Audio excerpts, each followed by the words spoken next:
A man named Blancc lies dying on the floor, a sword piercing his chest. Above him, a silver-haired man holds the hilt. From a sunlit window, a white-haired elf woman observes a white bird perched on her hand. She remarks that it took a while, but she is glad he finally found his own path. As she whispers his name, the bird takes flight. The bird's flight transitions to a bustling market in the royal capital. A young man with a large backpack is greeted by a friendly vendor. He then spots a young woman, calling out her name, Aoi. He asks why she isn't with her mother, commenting that the woman certainly loves to talk and that he feels bad for her. Her attention is suddenly drawn upward.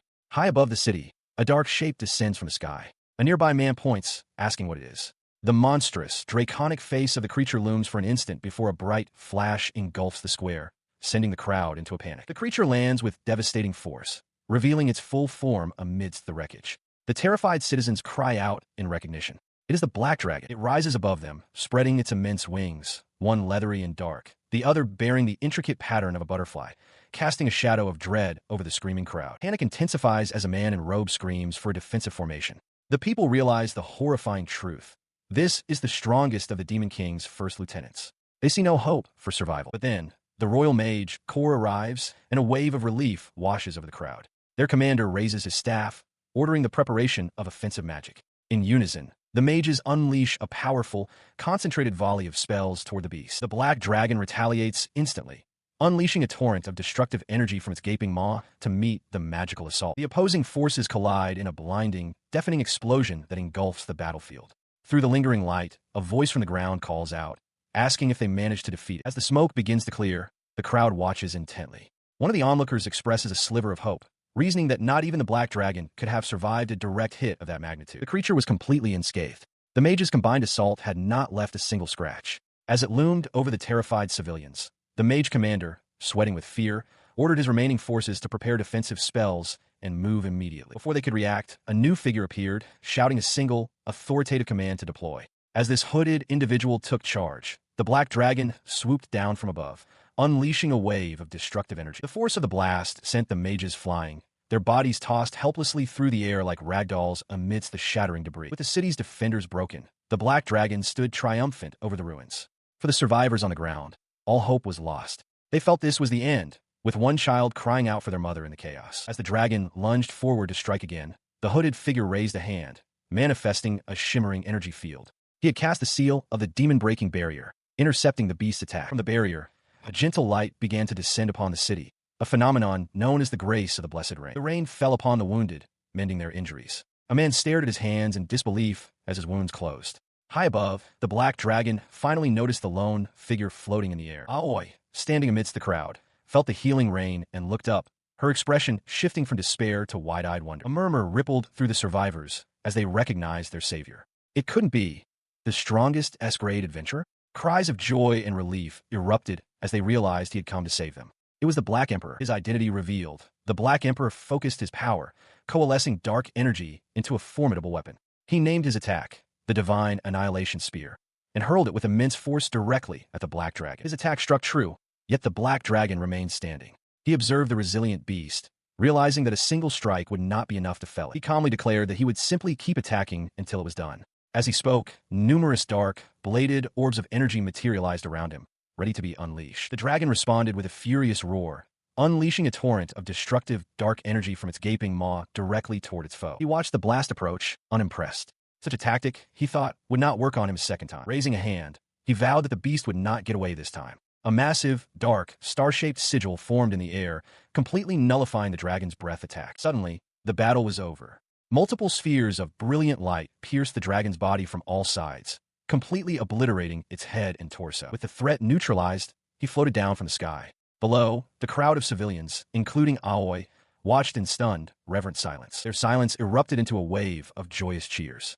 As the people celebrated their salvation, the Black Emperor descended toward the city ramparts. His landing brought an immediate hush to the crowd. He gave the onlookers a brief glance before turning and vanishing in an instant. Aoi gazed at the spot where he had stood, her face alight with gratitude. Others in the crowd murmured their disappointment, realizing they hadn't even had a chance to thank Black Emperor Sama. Inside the Adventurers Guild headquarters, the Black Emperor is met by a crowd of onlookers. He confirms that the task is done, then immediately brings up the matter of his request. He speaks with a guild receptionist, who thanks him profusely. She is in awe that he actually defeated the Black Dragon, a feat everyone believed was impossible. and remarks that this is what she has been training for all this time. The receptionist's excitement grows as he confirms their deal.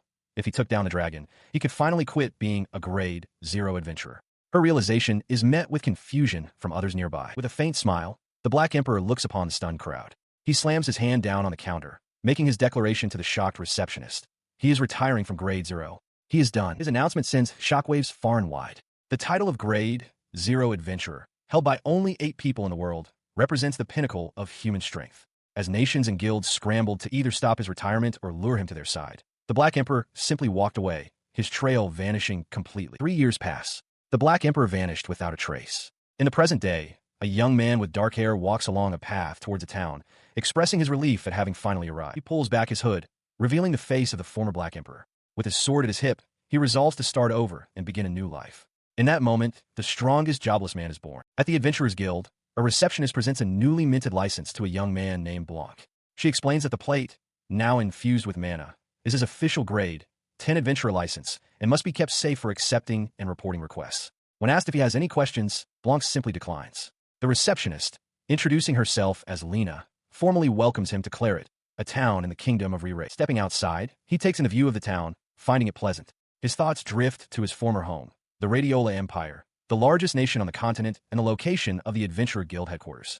He recalls its capital being prosperous, but he grew tired of being constantly crushed by its unbearable crowds. He reflects that it has been 3 years since he left that life behind. To hide his identity as the Black Emperor, he was forced to adopt a completely different combat style, choosing the sword. Though it took a great deal of time to master, he hopes that in this new life, he won't even need a weapon. As he walks through the streets, a gatekeeper he'd met earlier calls out, noting that his registration seems to have gone smoothly. Blancc thanks the man for giving him directions to the guild. The gatekeeper wishes him luck, adding that since the town is on the edge of the demon forest, more adventurers are always a good thing. The name Demon Forest piques Blanc's interest. Meanwhile, deep within that same forest, 2 shadowed figures converse. One notes that monsters have been showing up more than usual, making even basic herb gathering dangerous. The other confirms this, explaining that the territory of the second Demon King is right next door, and one of the 5 Demon Kings resides there. Unaware of this development, Blancc clenches his fist with a determined grin. The town's proximity to such a place means that jobs labeled as grunt work will surely pile up, which is exactly why he chose this country. The gatekeeper notes his enthusiasm. However, before taking on any requests, Blancc decides on his first priority. With a new purpose, he makes his way to a real estate office, a small bell jingling as he opens the door. Inside, an older gentleman greets him with a warm welcome. Blancc gets straight to the point, stating that he would like to buy a house. The agent is delighted and readily agrees to help, gesturing for him to come further inside. The agent begins to explain that most adventurers focus on monster hunting, with their money going toward gear upkeep.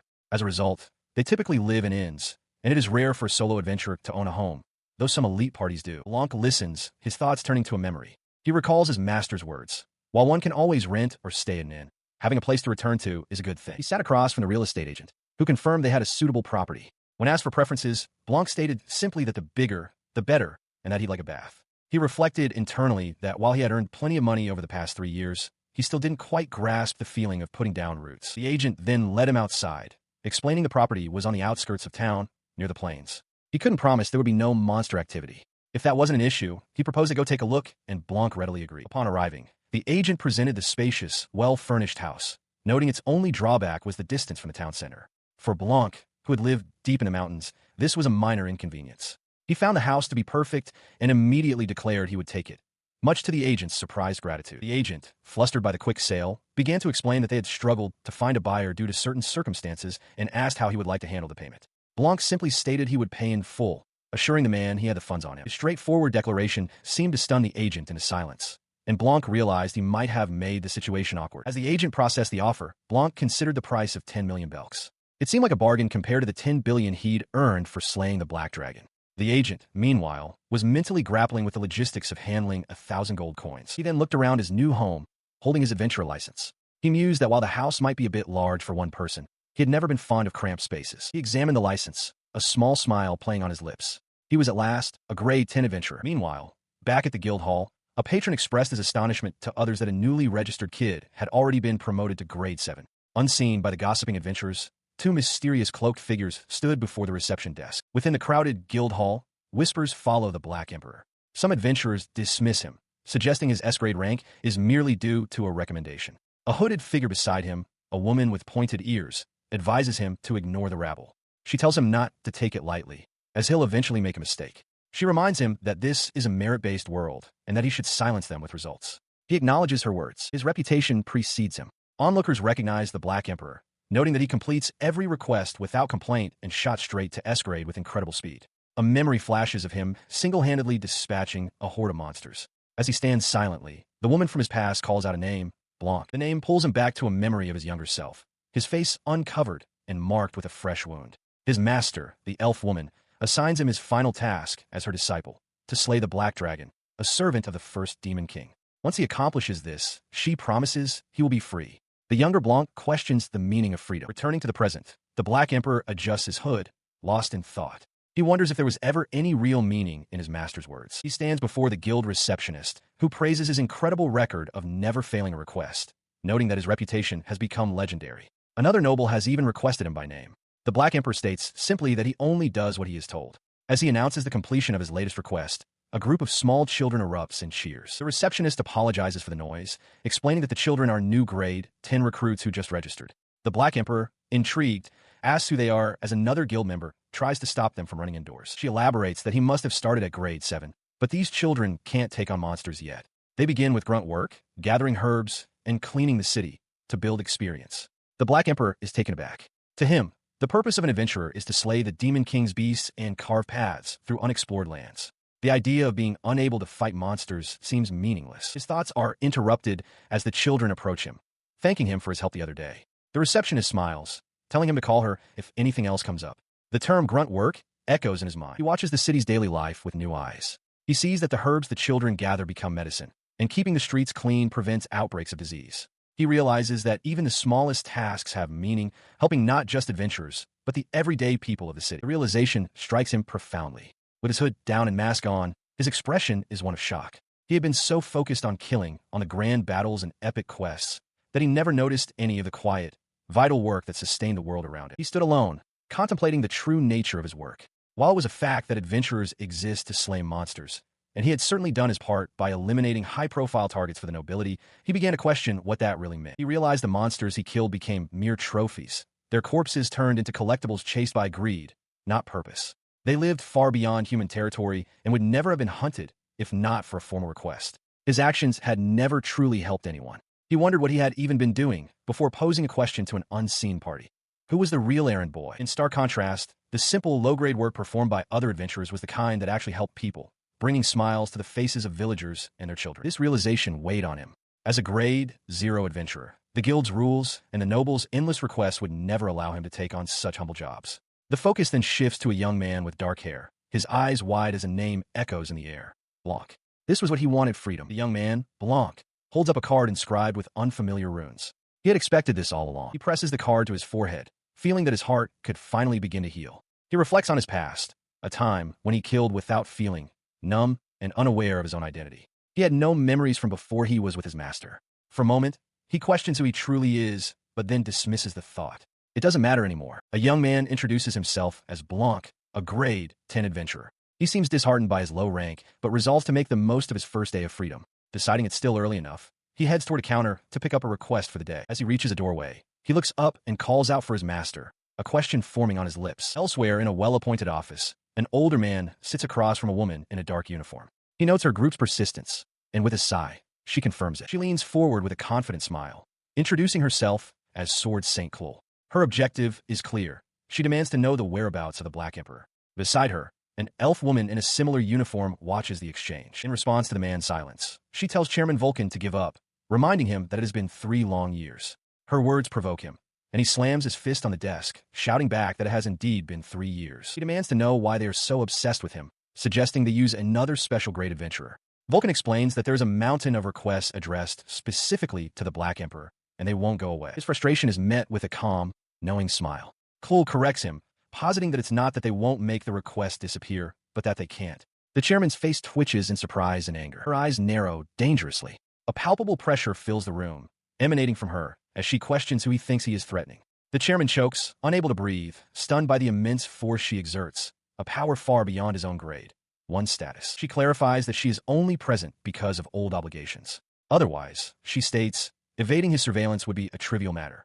This, the world knows, is the fundamental difference between grade 1, and the far superior grade, 0. Clutching his collar, Vulcan insists that this is precisely why they need the Black Emperor. He is a special grade adventurer who still accepts their jobs. The elf woman scoffs, correcting him that they are mere errands before turning away in disgust, scattering papers with her boot. The chairman is left to wonder if he is in the wrong. As he sat there, the elven woman tightened her grip, accusing him and others like him of being leeches who used the Black Emperor. She revealed that the boy never had a will of his own, and that she was the one who pushed him to become an adventurer, hoping he would find his own strength and a reason to live. Sword St. Cluel then leaned over the desk, her voice cold as she reinforced her companion's point. She declared that the boy was never meant to be his tool, and that now he has finally found a will of his own. He sputtered in protest, shouting that they have no right to interfere, but his words were met with Cluel's sharp, unwavering gaze. She turned away without another word. As she and her companion walked out, the heavy door slammed shut behind them, cutting off the chairman's cry that they were not yet finished. Her cape billowed as they strode down the hall, as she muttered under her breath about the headache the confrontation had given her. She paused by a window, her thoughts drifting to the young man.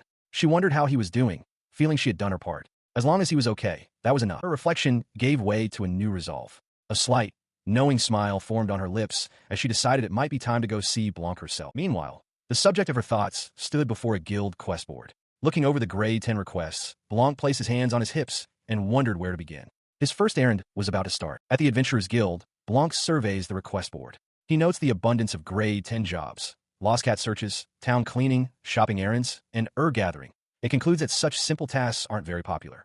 This will be his very first job. He pulls a gathering request from the board, deciding it's a good place to start. Around him, other adventurers observe that while higher-rank quests are scarce, monster hunts are always the first to be taken, even at lower ranks. Hunt-type requests, it seems, begin at grade 9. Taking the slip to the counter, he presents it to the guild receptionist, Lena. She confirms he is accepting the Hyria grass collection request and asks for his license and the form. As he complies, he also places a small, metallic box on the counter, prompting a moment of confusion from them both. She logs the request onto his license, explaining that he can check its status anytime. He marvels at the process, realizing this is how normal requests are handled. He then asks if he could see a sample of Hyria grass and questions the purpose of the strange magic box. Lena agrees to show him the herb. She presents a sprig, pointing out its distinctive twin-leaf split for easy identification. He thanks her, but as he examines the plant, Lena suddenly winces and stumbles. Concerned, he asks if she is all right. At that same moment, a sharp pain pierces his own head. He realizes that knowledge he shouldn't possess is flooding his mind. The grass's habitat, the proper harvesting method, how to refine it into medicine, and even how to process it into a poison. He quickly dismisses his pained expression, assuring Lena it's nothing. He admits the sudden insight is useful, but the accompanying headache is something he'll never get used to. Thanking her for the sample, he announces he'll get started right away, and she wishes him luck on his first job. Moments later, standing at the edge of a dense forest, he steels himself for the task ahead. With determination, he resolves to find the Hyria grass. His search is quickly rewarded. He kneels on a forest path, having spotted the plant. Now that he knows what to look for, he realizes it's growing all over the place. As he prepares to gather it, the mysterious, headache-born knowledge guides his actions. It instructs him not to yank the plant out by the roots, but to cut the stalk cleanly at the base so it can regrow. It also advises him to wrap the cut end in a damp cloth to preserve its freshness. He follows the instructions perfectly. He found himself facing a slime.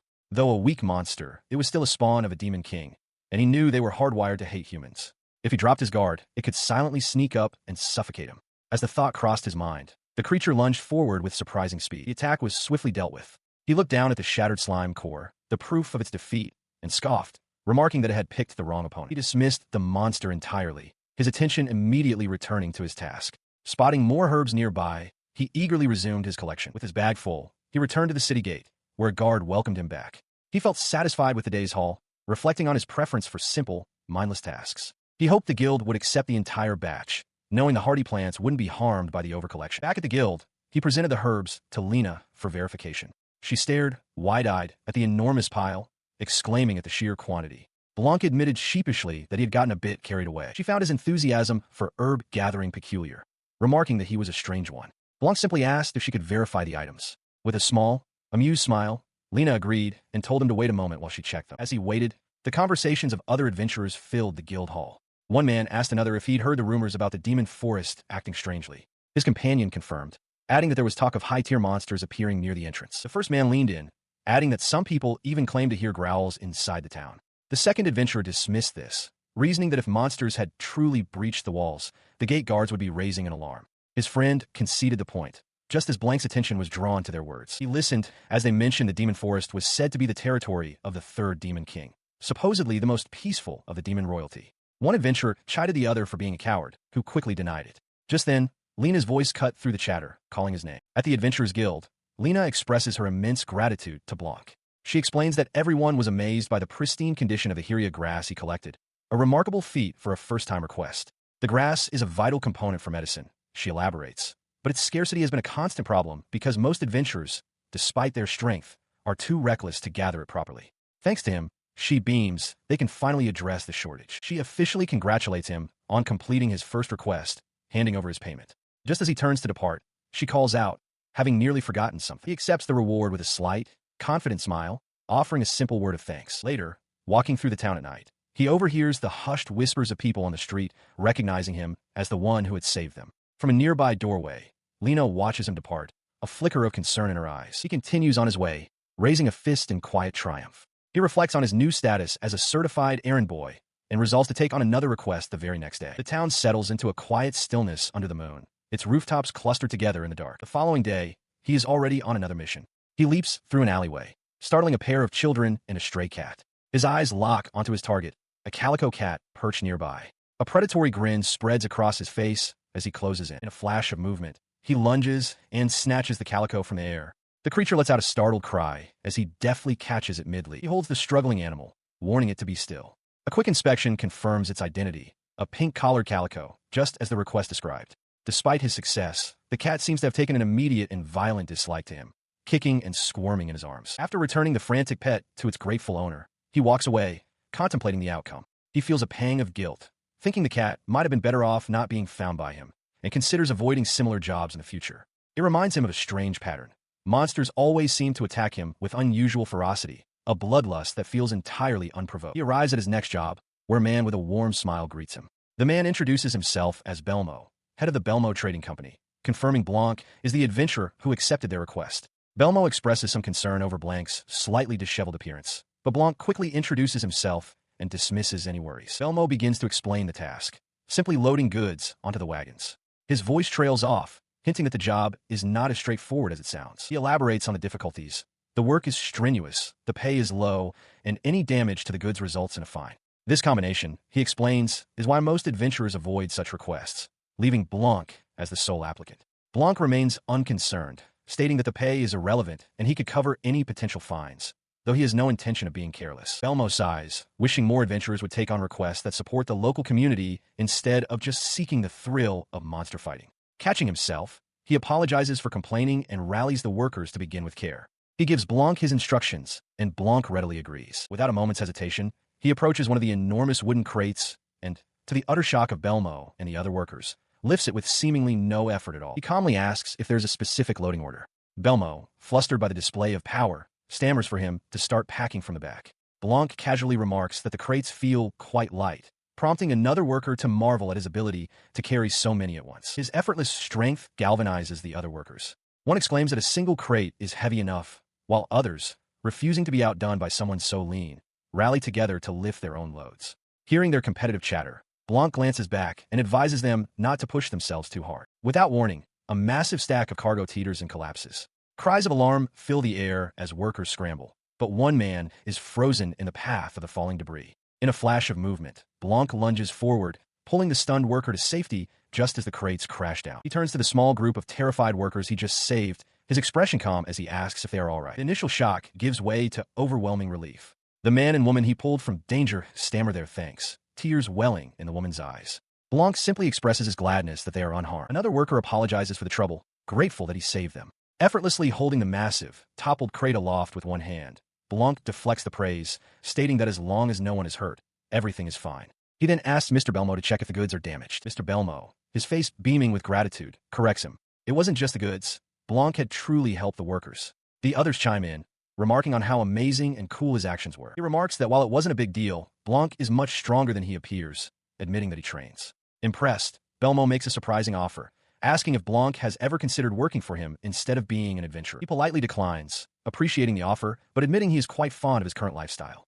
Belmo understands, shaking his hand and telling him he is always welcome if he ever changes his mind as the workers gather to see him off. As he walks away, Blancc reflects on the interaction. For someone who had only ever known how to fight, being praised like that felt good. He realizes how glad he is to be a grade 10 adventurer, recalling the simple but fulfilling tasks he's undertaken. helping with harvests, carrying luggage, assisting the elderly. He resolves to continue helping people however he can, even with small errands. His reflection is cut short.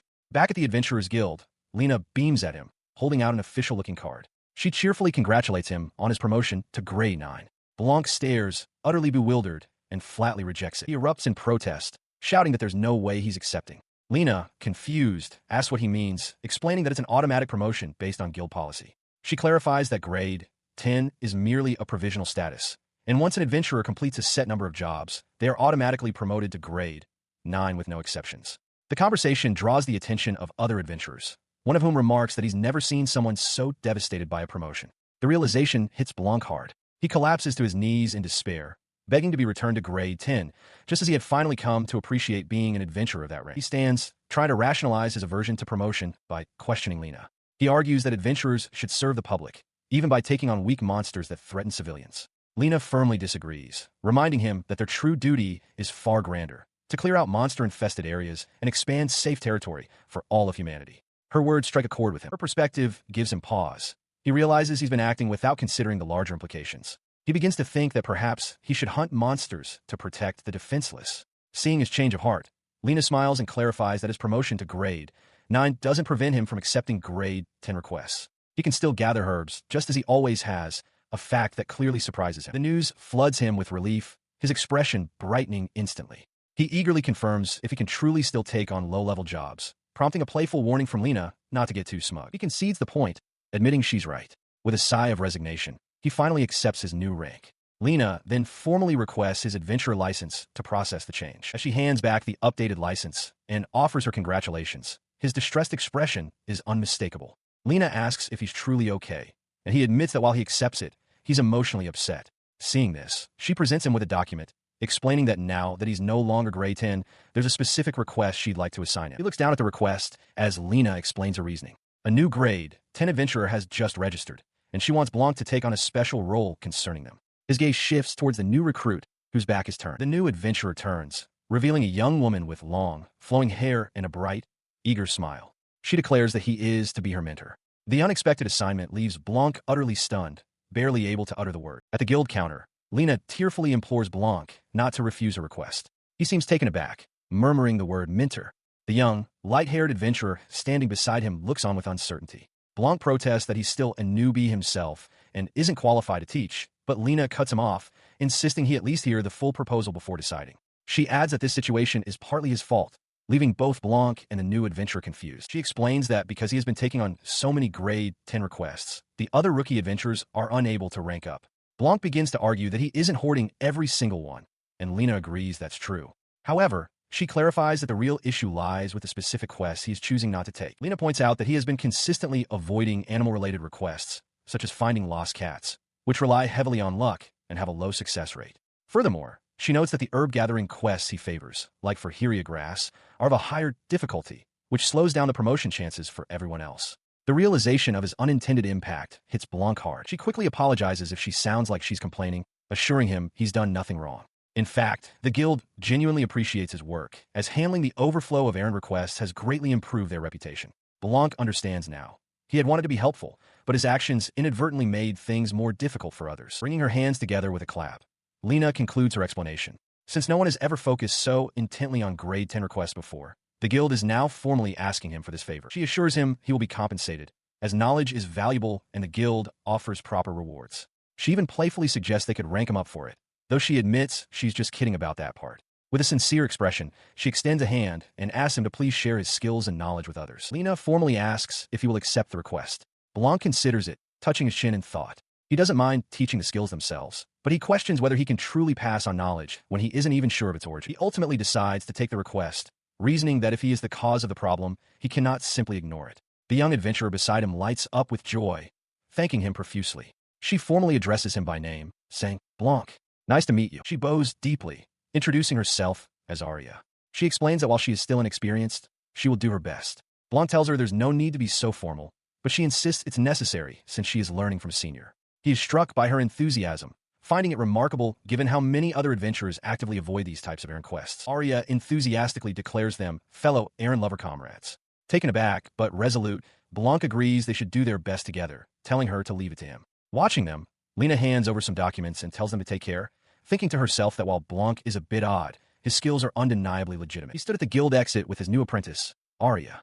As they prepared to depart, Lena waved from her desk, wishing them good luck and a quick return. Once on the path leading out of town, he explained his intention, to teach her how to handle grade 10 herb-gathering requests. He began the lesson by asking how much she already knew. Arya, insisting he call her by her first name, excitedly presented a plant she recognized as Heria grass, admitting it was the only one she was familiar with. He corrected her, explaining that she shouldn't pull them out by the roots. The proper method, he detailed, was to carefully cut the stem, leaving the roots so the plant could regrow, and then wrap the cutting in a damp cloth to maintain its freshness. Arya was immediately impressed by the thoughtful technique. He added that while submerging the herbs in water was an option, he didn't recommend it. When Arya asked why, he clarified that since Heria grass isn't especially valuable, the trouble of carrying heavy, bulky water containers wasn't worth the effort. She conceded the point. Her eyes widened in admiration.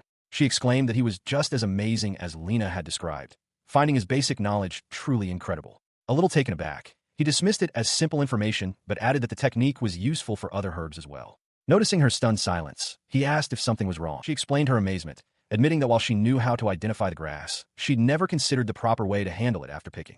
She realized that even a simple task like gathering herbs required care. Arya concluded that while these jobs are called errands, they still have a correct method, and eagerly asked him to teach her more. With a faint smile, he agreed, cautioning that underestimating such tasks is a mistake. His lesson continued as he pointed to another plant near her feet. He identified it as lilac grass, explaining that it's primarily used for mana restoration. He specified that only the non-woody upper part should be harvested and added a note of caution about its use. In a sun-dappled forest, Blancc kneels abruptly, startled. He turns to Arya, who sits nearby, and asks what she was just warning him about. He wonders aloud if it was just his imagination, or perhaps an upset stomach from eating unprocessed food. The memory shifts to the Adventurers Guild, where Lena cheerfully congratulates him on reaching grade B. He offers a reserved smile and thanks her. Arya celebrates their success, exclaiming that her growth has been phenomenal since Blancc began mentoring her, allowing her to reach grade G in no time. Blancc, however, seems preoccupied with a more important rule. Lena interjects, telling him to just accept the promotion as it's the guild's policy. He won't be graded any higher unless he takes the official test. She clarifies that the trial was just a standard part of mentorship training and that she's glad it was helpful. Blancc remarks that it's too bad, betting that Arya is heartbroken.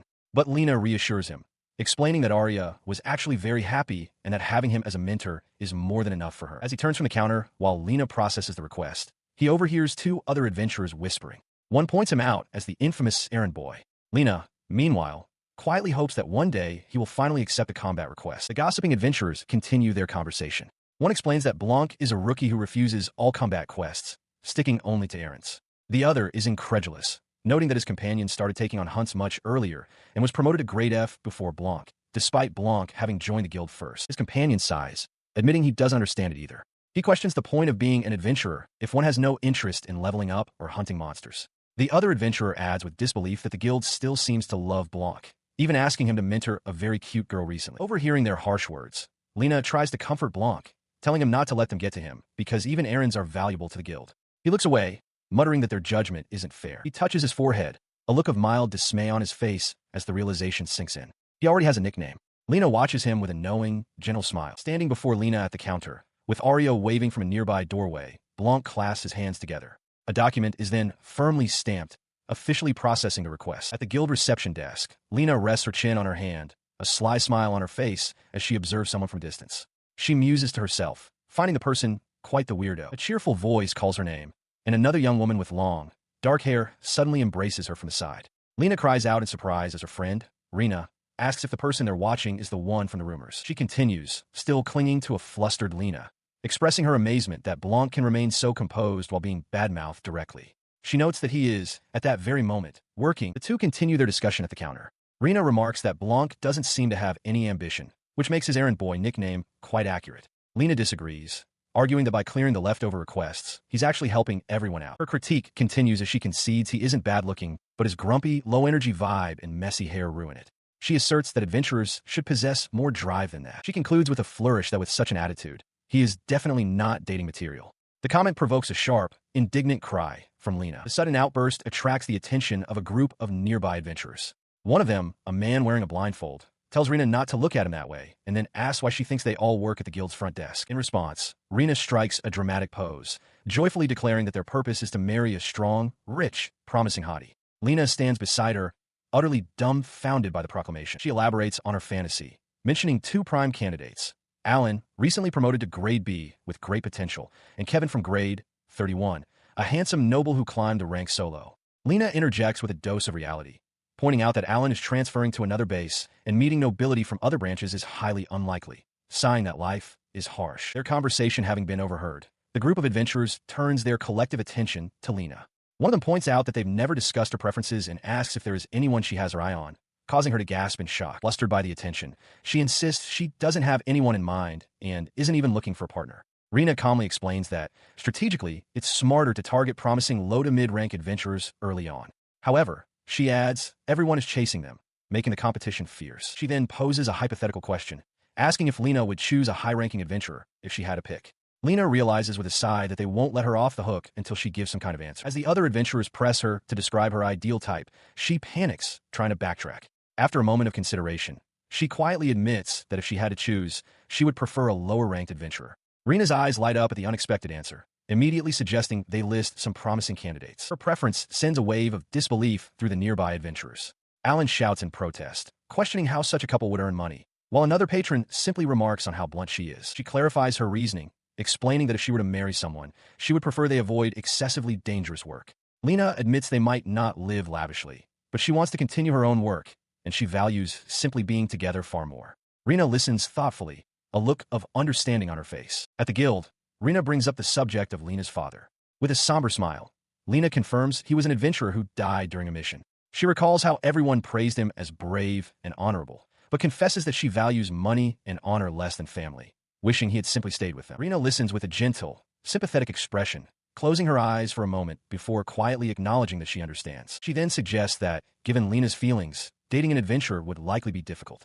Before a surprised Lena can respond, Rena adds that if it's the errand boy from the rumors, she probably wouldn't have to worry. Winking playfully, Rena declares that after hearing Lena's perspective, she feels that boy is the closest thing to her ideal partner. Rena becomes more animated, insisting that a guy with no future is no good and that, to be honest, he doesn't seem very reliable. She then smiles warmly, telling Lena that what's most important is choosing someone who will make her happy. As Rena speaks, Lena quietly murmurs Blanc's name to herself. Meanwhile, elsewhere, Arya approaches Blancc with a determined look, asking if they are together again, implying a past partnership. As they walk, she explains the job is a combat request to collect golem fruit, which she notes only grows in the demon forest.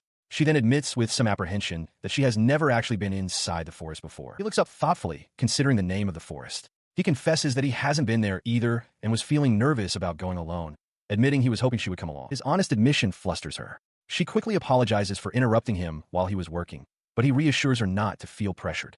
He agrees to her proposal, simply stating sure. He immediately suggests they head out now. When she expresses surprise, he tells her to wait for a moment while he wraps up his current task. With a sudden burst of speed, he dashes off, leaving Arya staring after him in astonishment, exclaiming at how fast he is. She watched him go, stunned.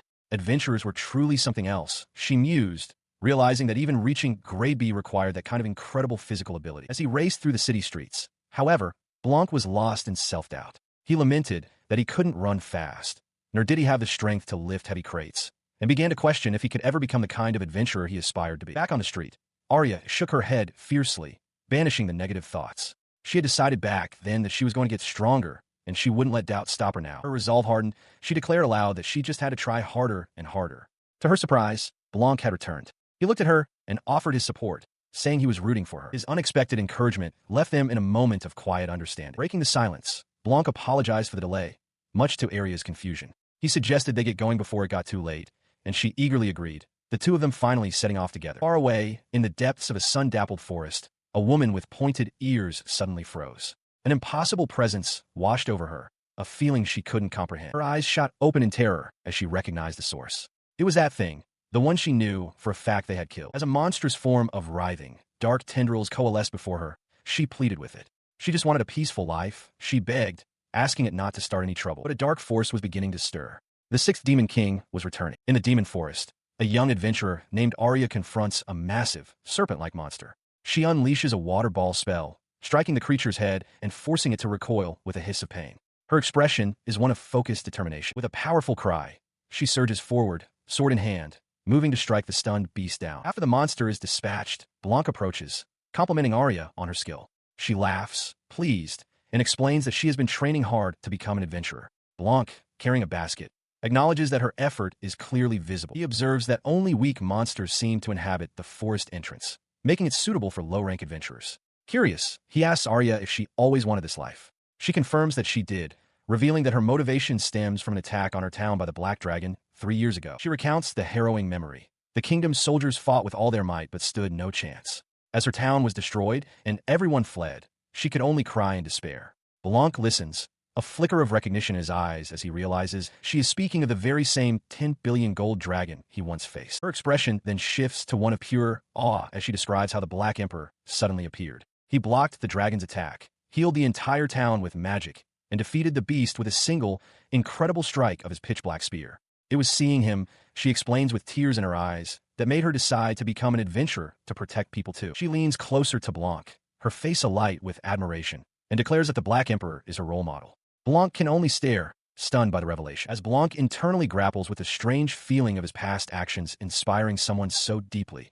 Arya suddenly shrieks, startled by a mother snake slithering nearby. He quickly dismisses her alarm, stating he saw nothing dangerous. Changing the subject, he compliments her good form with a sword, which brings a surprised and pleased reaction from her. Unseen by them, a reptilian creature watches from behind a tree. Her attention, however, is suddenly captured by a nearby plant. She points excitedly, asking if they are golem fruits. As she speaks, a strange notification appears near Blanc's head, indicating that knowledge about the fruits is being uploaded. He asks if there is anything special he should know before picking the golem fruits. Arya explains that there isn't much to it. Just like with most fruits, he should be careful not to bruise them. She adds that if the stem remains too long, it can scratch the other fruits during transport. Understanding, he confirms he will be careful. As they work, an immense, magical pressure suddenly washes over the area. He realizes he wasn't imagining it. The presence feels even greater than the Black Dragons.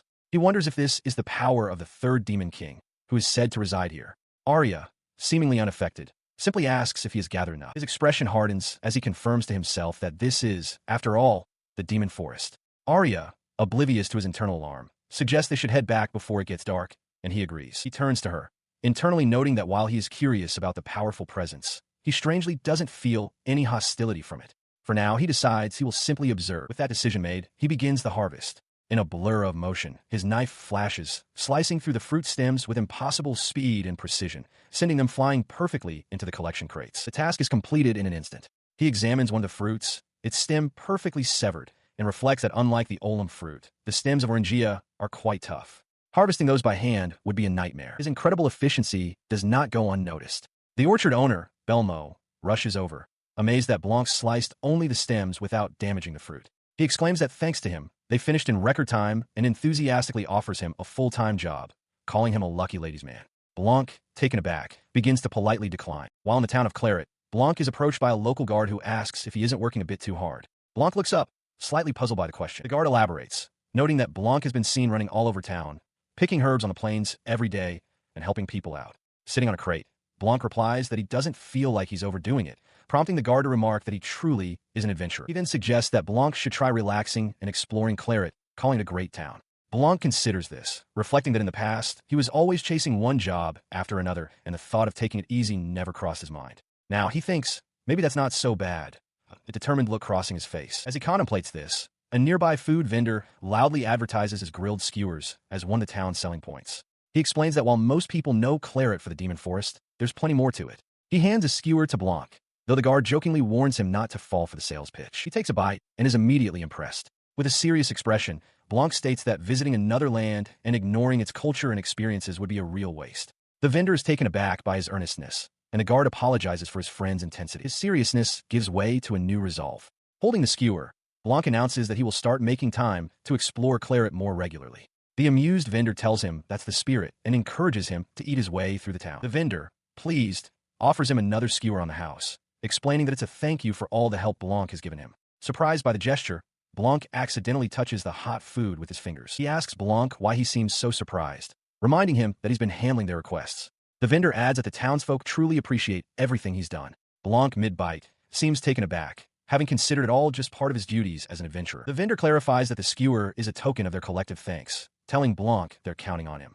Elsewhere, in an apothecary, a shopkeeper explains to a customer that thanks to Blanc's regular herb foraging, they are now well-stocked with healing potions, unlike in the past when they would frequently run out. He encourages Blancc not to be shy and to eat as much as he wants. Visibly moved by the town's gratitude, Blancc accepts the offer, thanking him. He savored the grilled skewer, listening as the vendor explained the town's predicament. Most high-paying monster hunting jobs came from the guild, research labs, or nobles, making them far more lucrative than simple errands. The vendor understood that promotions and rewards were tied to these larger quests, making it hard to ask adventurers to take on their smaller requests. But he still wished more would help. He continued to eat, as the vendor admitted that monster hunts had a certain appeal that resonated with the adventurer's spirit. The simple flavor of the meat sparked a memory. He couldn't recall food tasting this good before his arrival. He wondered why he had been so lifeless back then, and a brief, peaceful memory of his master surfaced. He realized he owed her a great deal. The thought sparked a realization, and his expression shifted from contemplation to sudden conviction. He declared aloud that errands could be cool too. His sudden declaration drew confused looks from the vendor and a nearby guard. The vendor asked if something strange had happened, while another man told them not to monopolize Blanc's time. The vendor conceded that Blancc was a good person, just a bit weird. He then brought up Lena, mentioning she was flustered the other day and asking Blancc not to cause her too much trouble, leaving the young adventurer perplexed. As he moved on, a crowd of townspeople quickly gathered around him. Recognizing him and seeing him enjoying his day off, they began showering him with gifts as tokens of their gratitude. Aoi offered him bread, and others pressed baskets and goods into his arms, insisting he take them. The outpouring of generosity was overwhelming. The vendor and guard he'd just spoken to also joined in, offering him more. Blancc tried to protest, stammering that he couldn't possibly carry everything, but they insisted, thanking him for his recent help. The commotion did not go unnoticed. Nearby, a young woman with long, light hair tended to her plants, a watering can in hand. She looked over at the scene with a warm smile, quietly whispering her own thanks. She watched with an amused smile as Blancc struggled past, now laden with an enormous pile of bags and goods. Thinking to herself that he was a handsome devil, she offered him some of her flowers. He politely declined, saying that everyone's kindness was more than enough. He paused, an idea forming. He asked her if she had any vegetables that would grow well in a home garden, explaining that he had a large yard and was considering taking up backyard farming. She replied that it was a great idea. She immediately had a recommendation. For this time of year, she suggested tamarind, a vegetable high in nutrients and low in maintenance. It barely needed watering and still grew like crazy. Hearing this, Blancc happily agreed to take one. He surveyed the newly planted seeds in his garden, wiping a bead of sweat from his brow. With a sigh of relief, he decided that should be plenty for now. As he headed inside, he was met by a neighbor holding a small potted plant. He reflected on how his unusual knowledge had proven useful for gardening, giving him a new sense of purpose to look forward to. Later, he sank into a hot bath, letting out a long, contented sigh. It occurred to him that despite having bought the house, this was the first time he had ever truly felt relaxed within its walls. But elsewhere, a monstrous entity of gnarled wood and creeping vines stirred in the darkness. It was a creature of overwhelming despair, a force against which humanity was utterly powerless. Blancc strokes his chin, a thoughtful expression on his face as he considers his current predicament. His search leads him through a dense forest, but the area is unnaturally barren.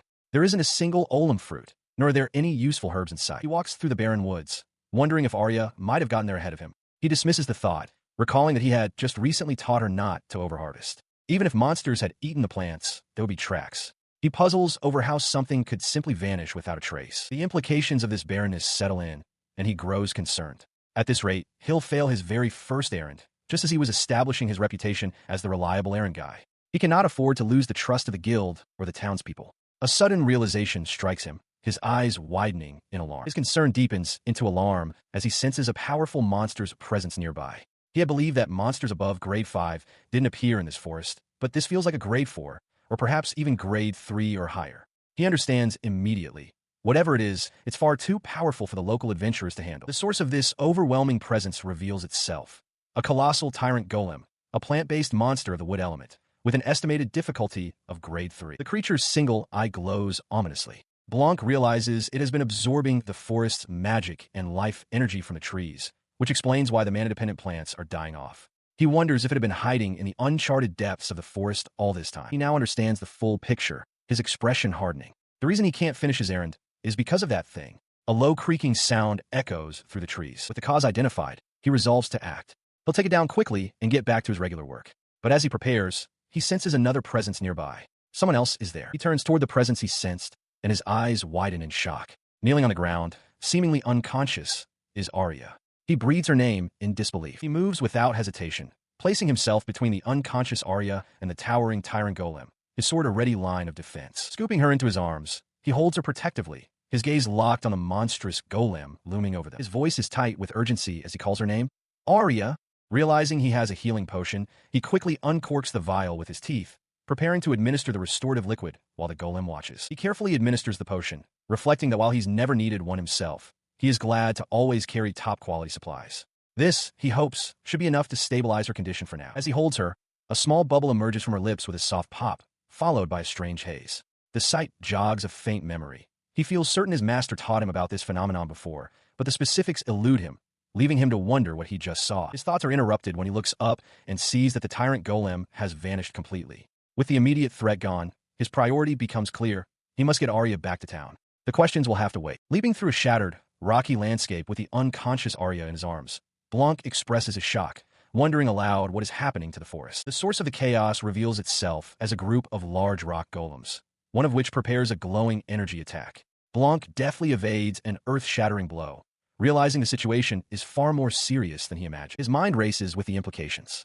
He understands that a single golem could have wandered from the deeper parts of the forest by chance, but an entire group suggests something else is at play. Before he can fully process the thought, a massive stone fist slams down, forcing another quick evasion. He is taken aback by the creature's speed, noting that he has never heard of golem-type monsters forming coordinated groups. He lands deftly, observing the golem's coordinated attacks. Such tactics are far too intelligent for them.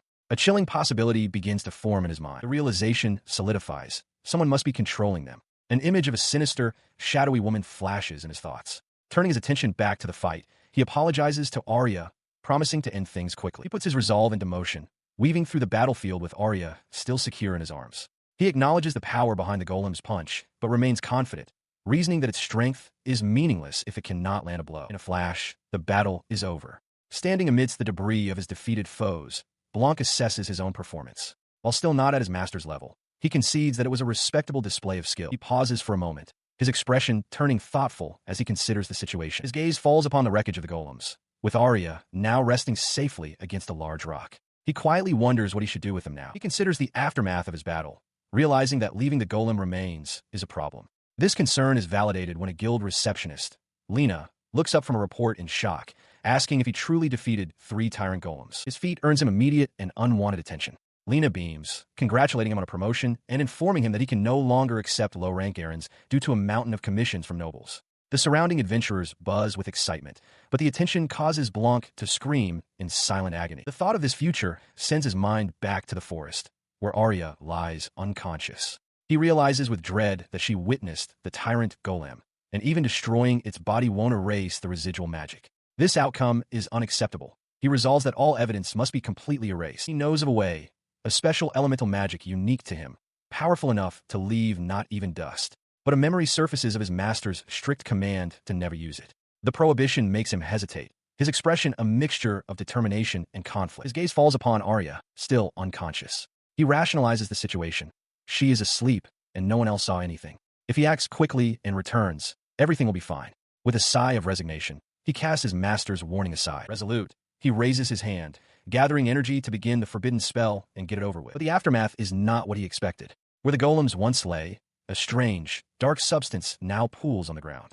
He stares at the unexpected residue, completely bewildered by its appearance. Within the demon forest, Blancc senses a staggering surge of magical power. He recognizes it as a force far more dense and overwhelming than the tyrant golem or the black dragon. Easily a grade A threat. Running through the distorted landscape, he wonders what could possibly be happening. Before him stands the source, a colossal golem, its body a grotesque fusion of the remains of other monsters. Blancc stares in disbelief, realizing that the remnants have merged into a single entity, a phenomenon he has never heard of before. He wastes no time, launching himself at the creature. His sword strikes the golem's rocky hide, sending shards flying but failing to inflict significant damage. He grits his teeth, acknowledging the monster's toughness. Leaping back to gain distance, he analyzes his opponent. He concludes that while its strength and durability have certainly increased, the fundamental materials composing its body remain unchanged. The realization dawns on him. The golem must have absorbed the dense ambient magic to reinforce itself. Understanding its nature, he believes dealing with it won't be so difficult after all. He charges forward, his blade crashing against the monster with explosive impact. He sees the creature as the perfect punching bag to vent his frustration over the failed escort mission. With renewed purpose, he leaps onto the golem's massive arm, his sword poised to strike. Flipping through the air with acrobatic grace, he brings his blade down in a powerful, sweeping arc, carving a deep gash into the monstrous form. Landing lightly, he prepares his final move. He reasons that there is nothing to be surprised about.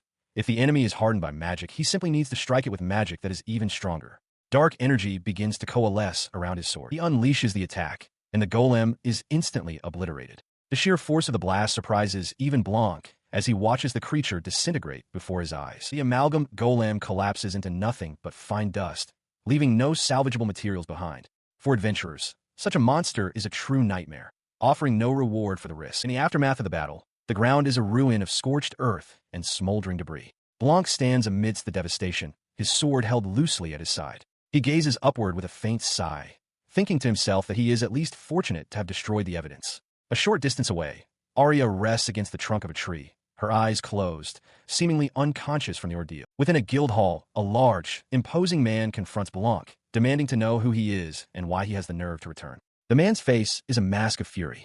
Elsewhere, Arya's eyes flutter open, her expression clouded with confusion as she slowly regains consciousness. Her gaze focuses on Lena, who stands by her bedside with a look of immense relief. Lena greets her warmly, exclaiming, "Arya-san, thank goodness you're awake."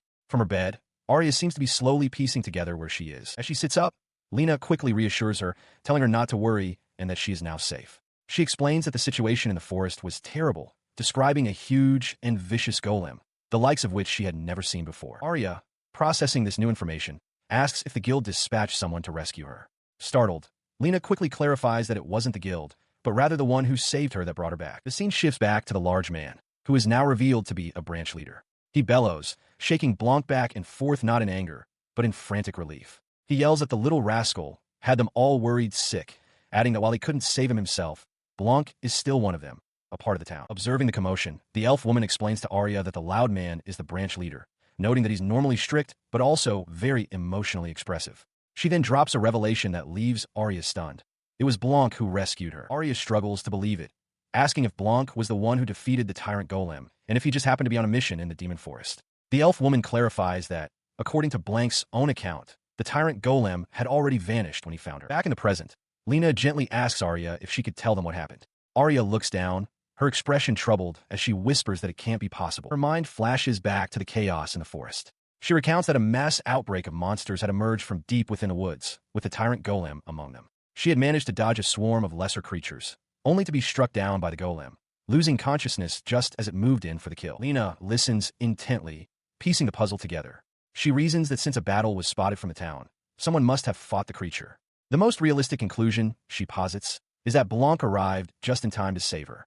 The elf woman concurs that it sounds like something Blancc would do, but adds a layer of mystery. He has never accepted any combat requests, and in all the time she spent with him, she never once saw him fight. As she and Rena watched, Arya woke with a start, questioning who could have healed her so completely. She felt no pain at all. Lena confirmed that Arya's injuries had vanished, speculating that a powerful individual must have been responsible. Arya considered the possibility of a high-ranked adventurer, but dismissed the thought that a mere rank 0 could possess such power, until a sudden realization struck her. Resolved, she found Blancc at the guild, determined to express her gratitude for saving her life. Her attempt was cut short as the branch leader, in the middle of his training, sent Blancc flying through the air, ordering him back to work. Seeing the commotion, Lena advised Arya that it would be best to wait. The interruption did little to deter him. With a clenched fist and a determined expression, Blancc declared his desire to take on another request. His search for a new mission led him to the guild counter, where Lena stood waiting with a knowing smile. She explained the situation. A full month had passed since the tyrant golem incident, and investigations into the massive damage in the forest were still ongoing. With high-ranking adventurers occupied, low-rank adventurers were taking all the simple townside jobs, leaving almost no quests available. However, she saw this as an opportunity. Holding out a form for the promotion exam, Lena suggested that this might be his chance to advance. In the town street, Blancc looks around in confusion, wondering where his recent opponent vanished to. Nearby, Lena expresses similar surprise. He reflects that he hadn't anticipated a monster of that level causing such a widespread disruption. With no jobs left, he briefly considers simply heading home to tend his garden, resigning himself to the situation. He firmly rejects the thought. He observes that people are struggling, unable to take on gathering missions, and questions if a self-proclaimed errand adventurer dedicated to helping others should simply sit by and wait for someone else to solve the problem. His foot steps forward with renewed purpose. His resolve crystallizes into a new plan.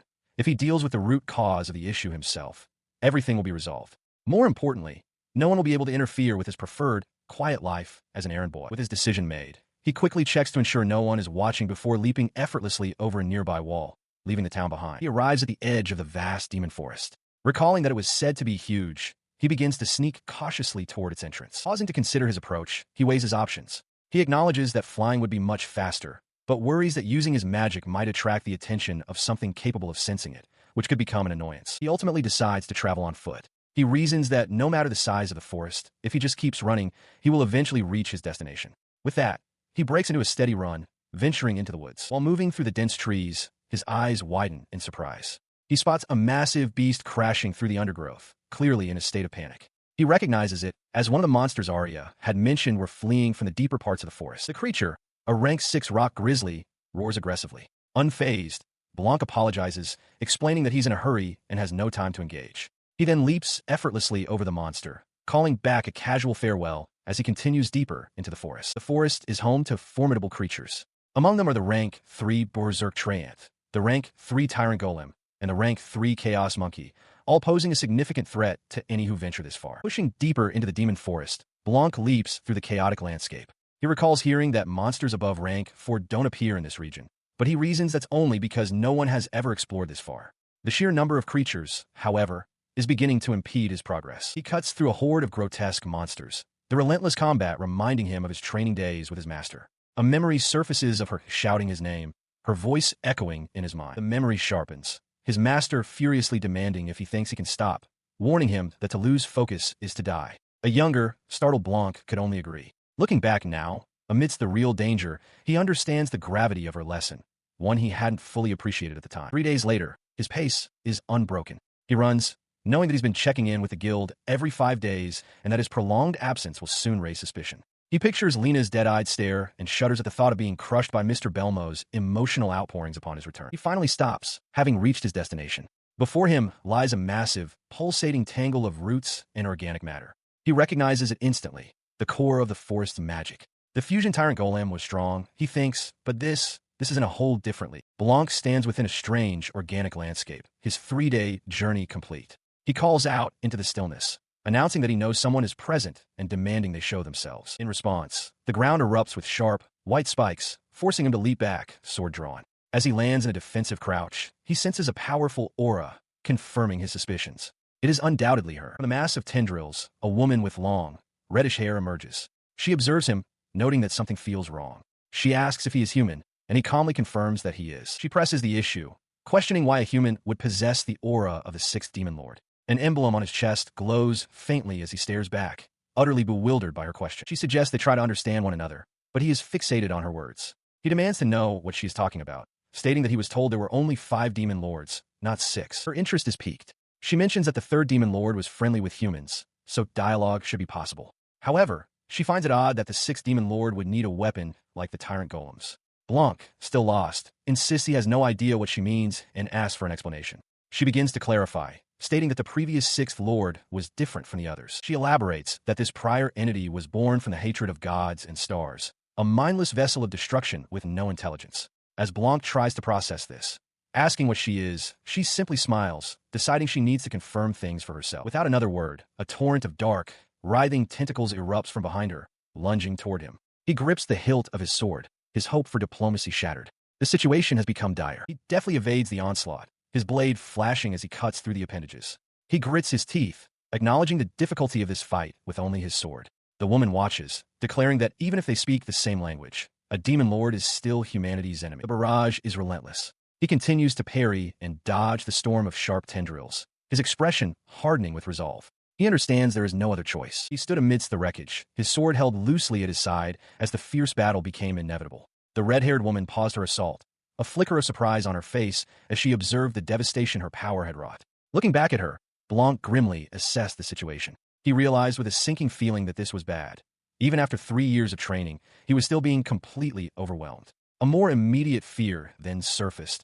His master was going to kill him for this. Facing the red-haired woman, Blancc decides it is time to let loose, now that no one else is around to witness his magic. He unleashes a devastating attack, a storm of dark projectiles he calls the God-slaying spear. The attack proves ineffective. The woman observes that it wasn't what she expected, noting that while it was just a basic all-element spell, she could detect a trace of the 6th demon lord's attribute within it. Before Blancc can process her words, more of the white, ribbon-like appendages erupt from the ground around him, and he realizes with a start that this powerful being is his quest target. He leaps back, acknowledging that while his magic is better than a sword, he is still on the back foot. He knows he needs answers from her, but also understands that even demon lords don't possess unlimited mana. He scans the chaotic scene, desperately searching for an opening. Sensing his hesitation, the woman decides she has no other choice. Dark, Smoky energy begins to gather in her outstretched hand. In response to her power, massive, thick roots erupt from the earth, surging towards Blancc from all directions. Looking up in disbelief, he raises a hand and erects a glowing, hexagonal shield, the absolute demon-severing barrier. As the woman watches with a confident smirk. The barrier, however, cracks instantly upon impact with the overwhelming force of the roots, much to Blancc's shock. The force of the impact shatters his defense completely, throwing him into the air. He is immediately caught and ensnared by the thick, white tendrils, realizing in that moment what they truly are. The massive tendrils are revealed to be part of a colossal entity, the heaven-sealing demon tree, a monstrous, ancient tree of immense power. With her target secured within the tree's grasp, the woman smirks down at him. "Gotcha," she says, then asks if he is finally ready to talk. Trapped within the unyielding roots, Blancc attempts to draw his sword, but his hand meets only resistance. He realizes with grim frustration that the weapon won't even budge. He stood trapped within the magical prison, considering his options. The same technique that had failed a fused tyrant golem was utterly ineffective here. Pressing his hand against the smooth, white surface of the cocoon, he could feel the immense power within. He surmised that she must have burned through a significant amount of her energy, pouring most of it into this single binding spell. He acknowledged that the magic flowing through this prison was in a league of its own. However, when it came to sheer mana reserves, he was confident he wouldn't lose to anyone. Focusing his will, he began to draw upon his own power, making it stronger, denser. The gathered darkness swirled violently before he unleashed it in a single, focused blast. With a roar to break through, he shattered the magical prison from the inside out. The heaven-sealing demon tree erupted in a shower of light and shadow. As the energy dissipated, he stood amidst the scorched earth, his expression turning from determination to confusion. The demon lord was nowhere to be seen. Blancc stands before the red-haired demon lord, who is ensnared by a mass of gnarled roots. She laughs, taunting him that his efforts are useless. He can't believe it. Even after pouring in mana equivalent to a demon's, his attack caused no damage. She confirms his suspicion, stating that regular magic won't work at all. She continues her explanation with a smug grin, revealing that this is the very same magic once used to seal away the sixth demon lord. Blancc listens, his expression hardening at the revelation. He turns away, his stomach twisting in discomfort. He realizes his current spells and sword techniques are completely ineffective. The stress of the situation makes him think of mundane comforts. He just wants to go home and eat a grilled skewer. He feels hungry. He clutches his chest, his gaze filled with new resolve. Acknowledging that he is fighting a demon lord, he decides there is no longer any point in holding back. As he makes this decision, a dark, powerful energy erupts from his body. The demon lord watches with wide-eyed surprise, recognizing the magic as one that always wipes her out. Blancc, however, feels the immense strain, noting that the thought of the 3-day walk back only makes his exhaustion worse. He channels the swirling darkness, coalescing it into a sharp, obsidian weapon in his hand. He names the technique aloud, Lance of Endings. With a swift motion, he hurls the newly formed lance. It streaks through the air and strikes the core of the wooden prison, causing a violent explosion of splinters and dark energy. The demon lord can only stare in utter shock. The aftermath reveals the wooden construct completely shattered. The demon lord calls out to him, and from the debris, Blancc emerges. He confirms he broke out, but his breathing is heavy. He knows he burned through too much mana with that one attack and cannot afford to continue fighting in this state. Before he can recover, she is suddenly upon him, her face inches from his. She gently touches his cheek, a look of dawning realization on her face as she murmurs that she finally understands. Her expression shifts to one of intense, excited discovery. She leans in closer, pointing directly at his chest, and makes a startling accusation. "You've got the heart of the sixth demon lord, don't you?" Blancc is caught completely off guard, his eyes wide with shock. He stares in disbelief, questioning her words. The demon lord, with a wide, cheerful smile, confirms she is talking about the heart, adding that they believed it had been completely erased. He vehemently denies her claim, shouting that he has no idea what she's talking about and has never even heard of sixth demon lord. Unfazed, the demon lord seems to find the situation amusing, remarking that things have become far more interesting. She ponders aloud how the heart could have survived, let alone ended up inside a human, before realizing that this new information finally makes everything make sense. Still trying to process the accusation, he demands to know more, questioning what she means by erased, and asking for the identity of this sixth demon lord, whom he now understands to be an enemy. The demon lord clarifies the scale of the threat with a sinister smile. The sixth demon lord, she explains, was an enemy to everyone, not just other demon lords, but to humans, the gods, and the very planet itself. He considers her words, but the name still means nothing to him. He reasons internally that it's impossible to trust someone who just tried to kill him. The demon lord casually dismisses his unspoken thought, claiming she wasn't truly trying to kill him. Despite her words, he clenches his fist. He pushes his confusion aside, declaring that if his master hasn't mentioned anything about it, then it must be fine. He insists that what truly matters now is something else entirely. He looks her directly in the eye, cutting to the heart of the matter. He asks her plainly if she considers him an enemy. The demon lord responds not with words, but with a slow, enigmatic smile. The red-haired woman laughs, calling Blancc a funny one and telling him to relax. She promises she won't bother him or the townspeople anymore, explaining that this was a one-time event. She claims she never starts anything unless attacked first, sighing that it's a pain. With a confident smile, she adds that if she truly wanted to, she could wipe everything out at any time. He watches her, realizing she is right. With her immense power, destroying not just the town but the entire Relate kingdom would be easy. He concludes that since she has never done so, she must truly not be interested in destruction. As she moves closer, placing a hand on his head, he tells her not to get so close.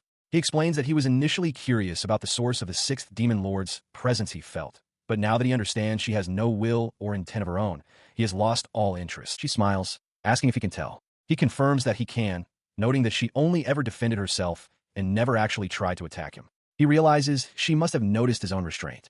The woman declares that she loves peace too and feels a kinship with him, adding that she can tell he prefers a peaceful world, unlike the sixth demon lord. She then warns him that things might not go so smoothly if someone named Lilith finds him. Blancc repeats the name, questioning it. Lilith. The woman explains that Lilith is the first demon lord, a silhouetted figure who rules over dragons and beasts, shown seated upon a massive, dark dragon. She continues with a cheerful expression, adding that Lilith absolutely hates the sixth demon lord. Blancc looks exasperated, muttering that it's ridiculous to be hated by someone he has never even met. He asks what kind of person the much-hated sixth demon lord was. The woman's demeanor shifts, and she says she doesn't want to remember and can't say. She elaborates that, to make matters worse, one of Lilith's favorite vassals was killed 3 years ago, and she is still furious about it. Seeing her sudden melancholy, Blancc tells her not to look so down.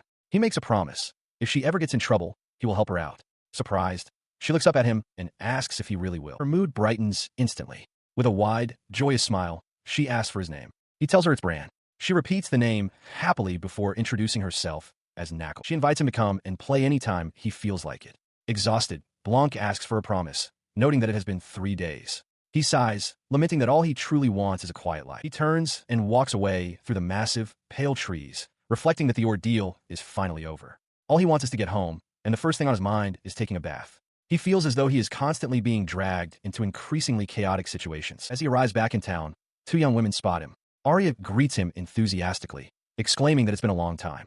Beside her, Lena also offers a cheerful greeting. She informs him that things in the forest have calmed down over the past 3 days, meaning he can now take regular requests regardless of his rank. She asks if he wants one right away, but he declines with a weary expression, stating he'll pass for today and just wants to get home for a bath. Hearing his wish, Arya urges him to hurry, explaining that the bathhouse gets crowded quickly despite its size. Blancc looks confused, admitting he doesn't know what a bathhouse is. The 2 women are shocked, asking if he's truly never been to one, with Arya adding how big and comfortable they are. The 2 women smile brightly and offer to show him the way, since they were already heading there. They invite him to join them. Submerged in the steaming water, Blancc lets out a sigh of pure relief, thinking to himself that this is heaven. A nearby bather explains that a volcano is close, keeping the water perpetually hot and fresh, and Blancc can only agree. He opens his eyes to the reality of the situation. The bath is packed shoulder to shoulder with other men. He muses that it would be even better if it weren't so crowded. The other bathers are rowdy, with one complaining about how many people are present. Another man declares that since Bran helped them all so much, the least they can do is scrub his back for him. As water splashes his face, Kevin remarks on how popular he is, though notes it isn't usually like this. Submerged to his nose, Blancc thinks that while he enjoys hot springs, home is still best. He concedes, however, that this kind of welcome isn't so bad. His thought is interrupted by an offer to wash his back, prompting a protest. On the other side of the wall, in the women's bath, Lena notes how noisy the men's side sounds. Suddenly, Arya's expression shifts to panic as she shouts for Bran, yelling that he's sinking and someone needs to get him out. He is pulled from the water, sputtering. Just as things seemed to settle down, trouble was already coming for him again, the fate of a strong man. At the time, however, he had no idea. Unbeknownst to him, in the peaceful heart of this very town, a terrible scheme was already in motion. A lone, silhouetted figure in a long coat stood before a brightly lit containment unit, observing a monstrous, lion-like creature suspended within. Within the black forest of the Ledion Empire, Sword St. Cluel stands over defeated foes, expressing her frustration. She remarks that she is supposed to be retired, and with so many high-ranking adventurers available, she expected someone else to handle this. She recalls being tempted to leave the country years ago, but the Empire had her postpone the search for the Black Emperor after he left. The constant obligations are a source of daily headaches for her. She finds the situation annoying, but accepts that she has no choice but to deal with it, musing that the Empire likely cannot afford to lose her. If compelled, she could easily relocate to another nation. However, a more important matter now demands her attention. Meanwhile, the elf woman speaks with Blancc, telling him there's something she wants to try. She adds a warning that if a certain boy ever returns, she doesn't want him caught up in the resulting mess. Blancc seems to understand the gravity of her words, and she confirms his unspoken question with a simple affirmation. She embraces him, offering reassurance that he will be fine and has nothing to worry about. As she holds him, she reflects that 3 years have passed, and he has grown up significantly. Still, she remains concerned about his emotional maturity, which hasn't developed as much since they first met. Outside, a white dove lands gently on a gloved hand. Elsewhere, Sword St. Cloel is in a formal meeting, reviewing a document with a serious expression. She reads the name aloud, questioning its meaning. The Demon Blood Society? Chairman Vulcan explains that it is a group attempting to fuse demons and humans into a new species. He elaborates that their experiments involve not only humans, but demonkin as well, and their methods include child abductions and discarding their failed subjects. The matter is being treated with extreme seriousness by nations across the continent. As she listens, a horrifying image of caged and terrified children flashes in her mind. Her expression hardens with utter disgust as she draws her sword, declaring the society's actions to be revolting. She strides through a liberated facility, past the rescued captives. An armored subordinate praises her power, noting that, as expected of Sword St. Cloel, even demons stood no chance. Cloel dismisses the flattery, demanding to be told the next target immediately. A man with a sinister grin steps forward, telling her not to get cocky. He gestures behind him, presenting what he calls his greatest masterpiece and final weapon, and orders it to kill her. Cloel observes the weapon is just a child and thinks how cruel it is to call him a masterpiece. She resolves to rescue him before engaging the man. Before she can move, a monstrous arm of pure shadow erupts from the boy, Blancc, and lashes out at her. His eyes are vacant, devoid of recognition. The sheer, unexpected power of the attack catches Cloel completely off guard, her eyes widening in shock and disbelief. She stands firm against the overwhelming magical pressure, a raging storm of raw mana emanating from the boy. Her knuckles crack as she clenches a fist, a grim smile spreading across her face as she realizes this will be a challenge. In a flash, she closes the distance, her blade a blur of motion against the chaotic energy. The boy's power is far beyond her expectations. She understands that if she holds back, she will lose, but the thought of going all out against this child gives her pause. The world would never permit such a dangerous being to exist, yet as she looks at his dazed, bloodied face, her resolve wavers. She can't do it. He's a child whose future was stolen, twisted into a weapon. Now the world expects her to rob him of his very life. The weight of that command feels unbearable. As she hesitates, a calm voice cuts through the tension. The elf woman appears, stating that the boy is out of mana and can no longer move. With finality, she declares, it's over. She gently cradles the unconscious boy in her arms, her expression softening. You're safe now, she whispers, inviting him to come with her. Later, sitting alone, she reflects on her actions. The path of an adventurer is the only one she has ever known, and it is the one she has set him on. She's aware that powers like his will attract those who wish to abuse them, but she holds onto a sliver of hope.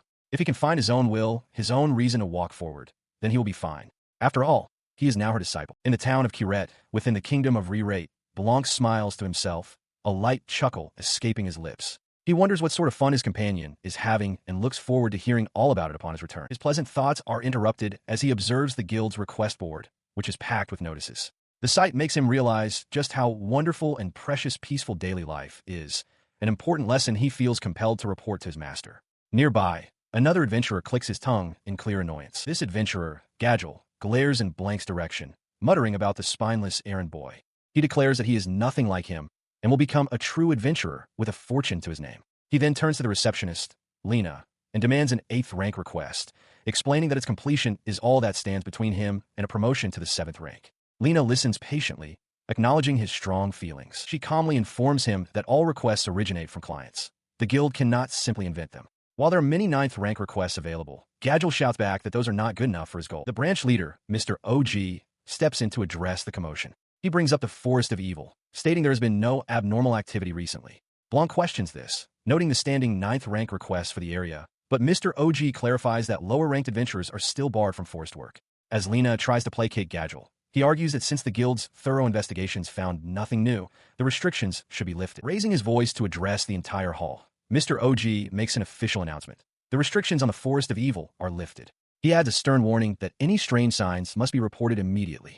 Hearing this, Gadel clenches his fists in triumph. He immediately turns back to Lena, impatiently telling her to hurry up with the request. As Mr. OG calls out to him, Lena gives in and informs him of the only available 8th rank quest, gathering Aurum fruit. Gadel is struck speechless by the mundane task. He presses further, asking if there are any monster hunting requests.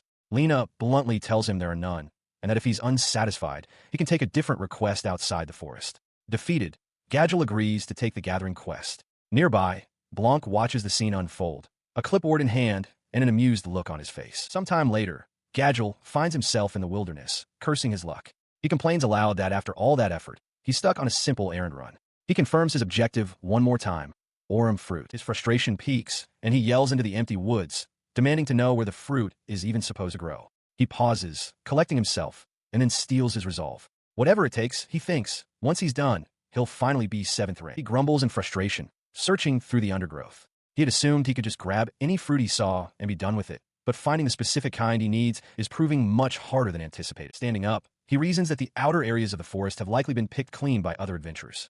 At this rate, he realizes with a grimace, he is going to fail the request. His gaze drifts towards the denser part of the woods. His only option, he concludes, is to go deeper. As he pushes forward, a sudden rustle in the nearby bushes breaks the silence. He turns, startled, still unable to find any of the fruit.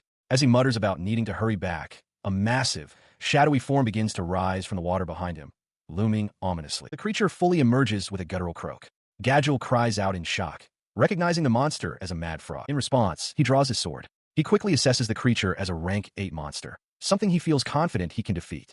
With a determined shout, he prepares to attack. Before he can make a move, a dark, sharp appendage erupts from the shadows, stabbing clean through the mad frog from behind.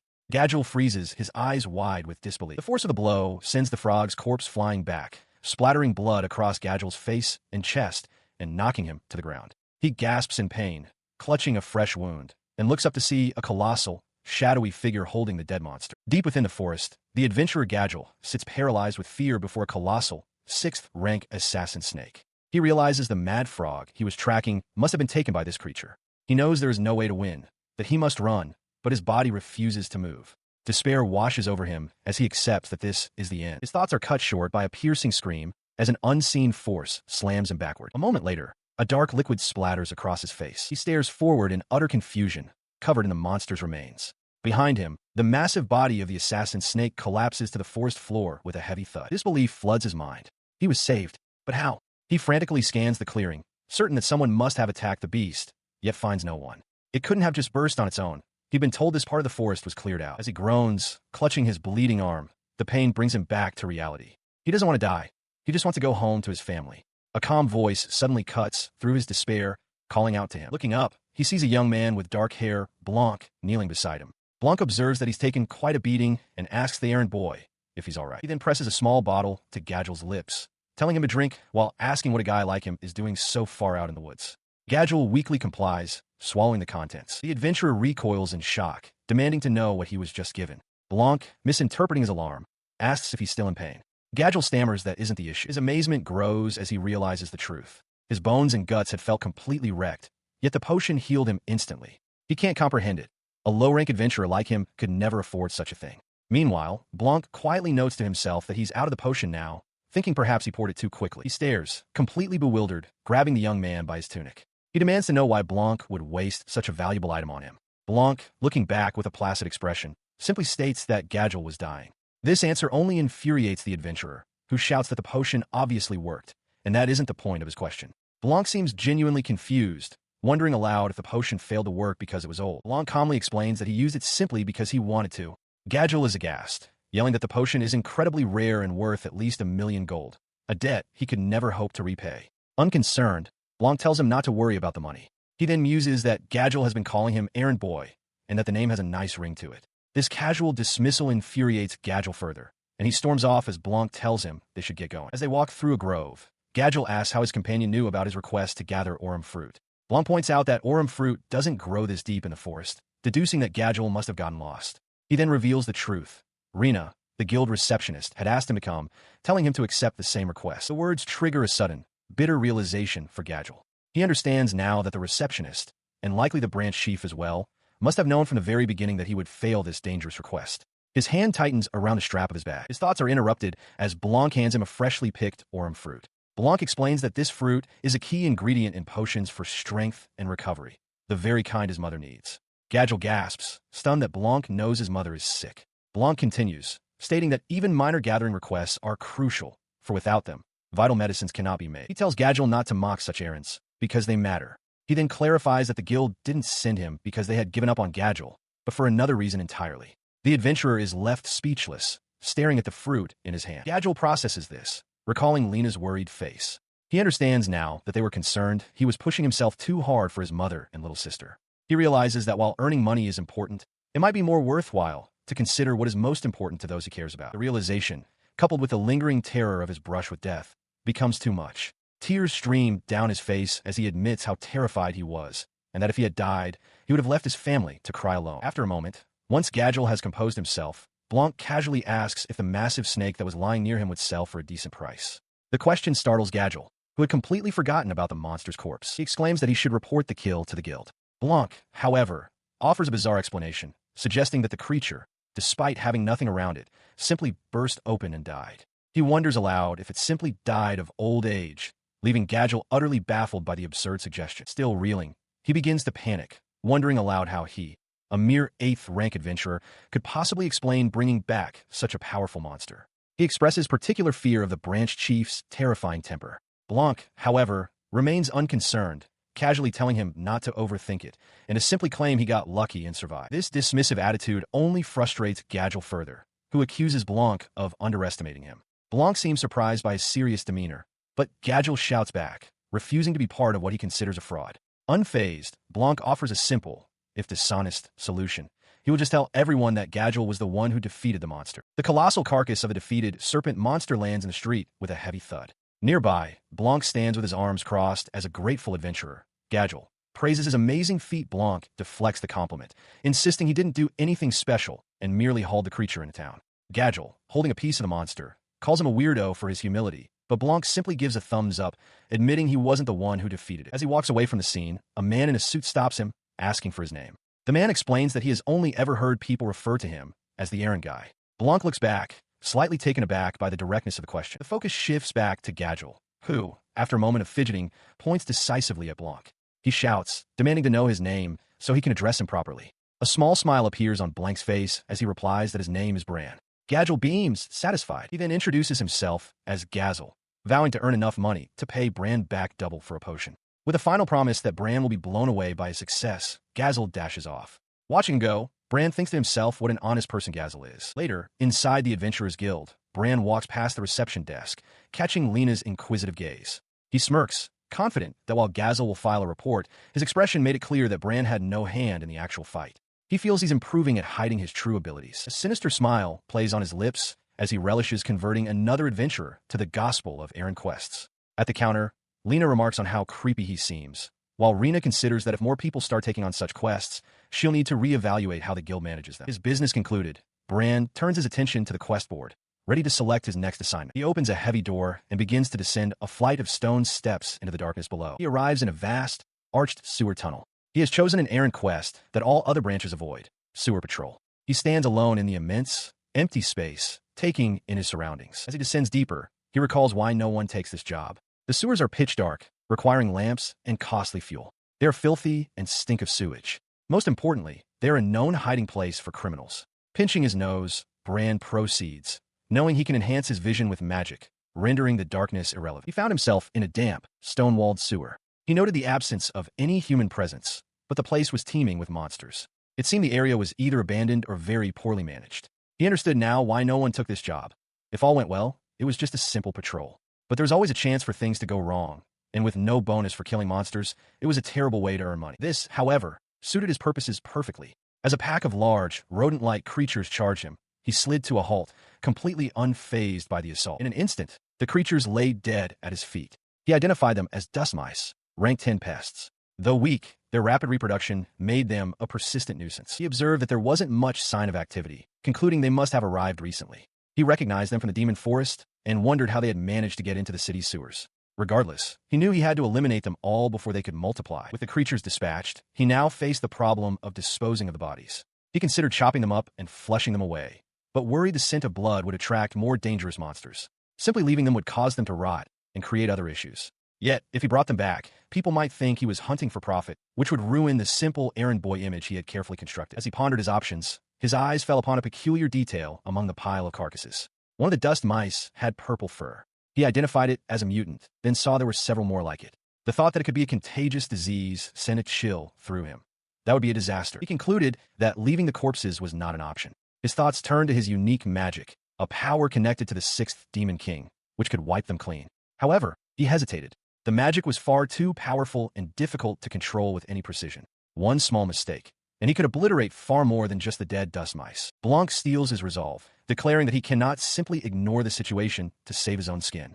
He came to this place to help people, and he dismisses the unpopularity of sewer patrol as irrelevant. With a sharp snap of his fingers, a plume of dark energy emanates from his hand. He directs the energy, causing it to erupt from the ground and obscure the area. He notes with some satisfaction that he is getting better at covering things up, hoping that no one else stumbles upon the scene. His senses, however, tell him something is still amiss. He could only perceive a few things nearby, and most of the presences deeper inside felt discolored or wrong. A bad feeling about something hidden nearby begins to grow. His attention is then drawn to a shimmering, liquid-like wall. He realizes it's a barrier and questions its purpose in such a place. Deciding that investigating it falls under his current quest, he reaches out a hand to touch its strange surface. With a grunt of effort, he pushes against the barrier. To his surprise, it cracks and shatters with a loud noise, the magical construct breaking apart before him. As the fragments of the barrier dissipate, a large, plain door is revealed. He steps forward, his expression one of shock and realization. The hidden entrance was real after all. He lets out a breath, a small smile playing on his lips as he marvels at the power of the barrier that concealed it. He seems genuinely impressed by its construction. He reflects on his time in the city of Claret, realizing that despite having been there for quite a while, he had never noticed this hidden place before. The large door creaks open, revealing a sliver of profound darkness. He peers cautiously into the gloom, wondering what could possibly be hidden inside. He steps through the doorway into a scene of unsettling disarray. The large chamber is a laboratory, filled with shelves of strange chemicals, stacks of books, and large jars containing preserved brains. Cages, some holding skeletal remains, hang ominously from the ceiling. He stepped further into the ruined laboratory, realizing the overwhelming presence he'd felt originated from this very room. Cages, some broken and empty, line the walls. He surmised that this was where the dust mice had escaped from. It was clear some kind of experimentation had been taking place, though no people were present. His eyes then fell upon a scattered pile of documents, and he noticed one in particular. He picked up the paper, observing a strange crest printed upon it. A sudden, sharp pain shot through his head, a familiar sensation that accompanied the random bursts of knowledge he often received. He wondered if the crest was the cause. Despite the pain, he decided to collect whatever documents he could, but as he reached for them, the pain intensified, causing him to cry out. The documents in his hand suddenly erupted with a torrent of dark, swirling energy. The papers disintegrated into nothingness as the shadowy power coiled around him. A deafening, monstrous roar echoed through the confined space of the laboratory, shaking the very foundations of the room. In the swirling darkness, a colossal beast materialized. It possessed the head of a lion with a mane of ethereal flames and a body cobbled together from other creatures. Blancc stared in disbelief, identifying it as a rank 1 king beast. But as he looked closer, he realized the horrifying truth. It wasn't a natural creature. It was a grotesque chimera, an amalgam of monsters from the demon forest, stitched together into one horrifying form. Deep within the hidden laboratory, Blancc comes face to face with a roaring monstrosity. He immediately recognizes it as a chimera, one of humanity's greatest taboos, a monster artificially modified from others. The creature lunges, but he stands his ground, seemingly unfazed by the display of aggression. He observes its grotesque form, a patchwork of other creatures, and his expression hardens with disgust at the sight. With a sudden burst of speed, he closes the distance. The chimera's head seems to pop, but it's a feint. The creature unleashes a thick, noxious cloud directly at him, a tactic he finds surprisingly sophisticated. The gas hits him, and he stumbles back, coughing violently. He clutches his throat as the realization dawns on him. It's poison. As he struggles to breathe, he understands that this must be the cause of the dust mice mutation. The chimera lets out another roar, spewing more of the toxic mist into the air. However, the effect quickly fades. He turns back to the creature, which has been cleanly bisected, and informs the dying beast that its poison has no effect on it. With a final cough, he walks past the two halves of the fallen chimera, leaving a trail of destruction in his wake. He stops to examine a piece of the wreckage, which crumbles to dust in his hand. He laments that the fire and poison mist have destroyed everything, leaving no samples to salvage. Since the mutation was caused by poison rather than a virus, there's no need to report an outbreak. Still, the overwhelming stench makes him regret, enhancing his senses. Crouching amidst the ruins, he considers his next move. He has no idea who ran this lab, but acknowledges their strength in capturing monsters for such experiments. He recalls Sword St. Clul's advice to not bottle things up, but ultimately decides against involving the guild. This, he concludes, is something he must report to his master. He considered his next move, standing over the fallen chimera. Burning the creature to erase all traces seemed like a good idea, but it was risky. Anyone capable of creating the barrier would surely notice the lingering magic.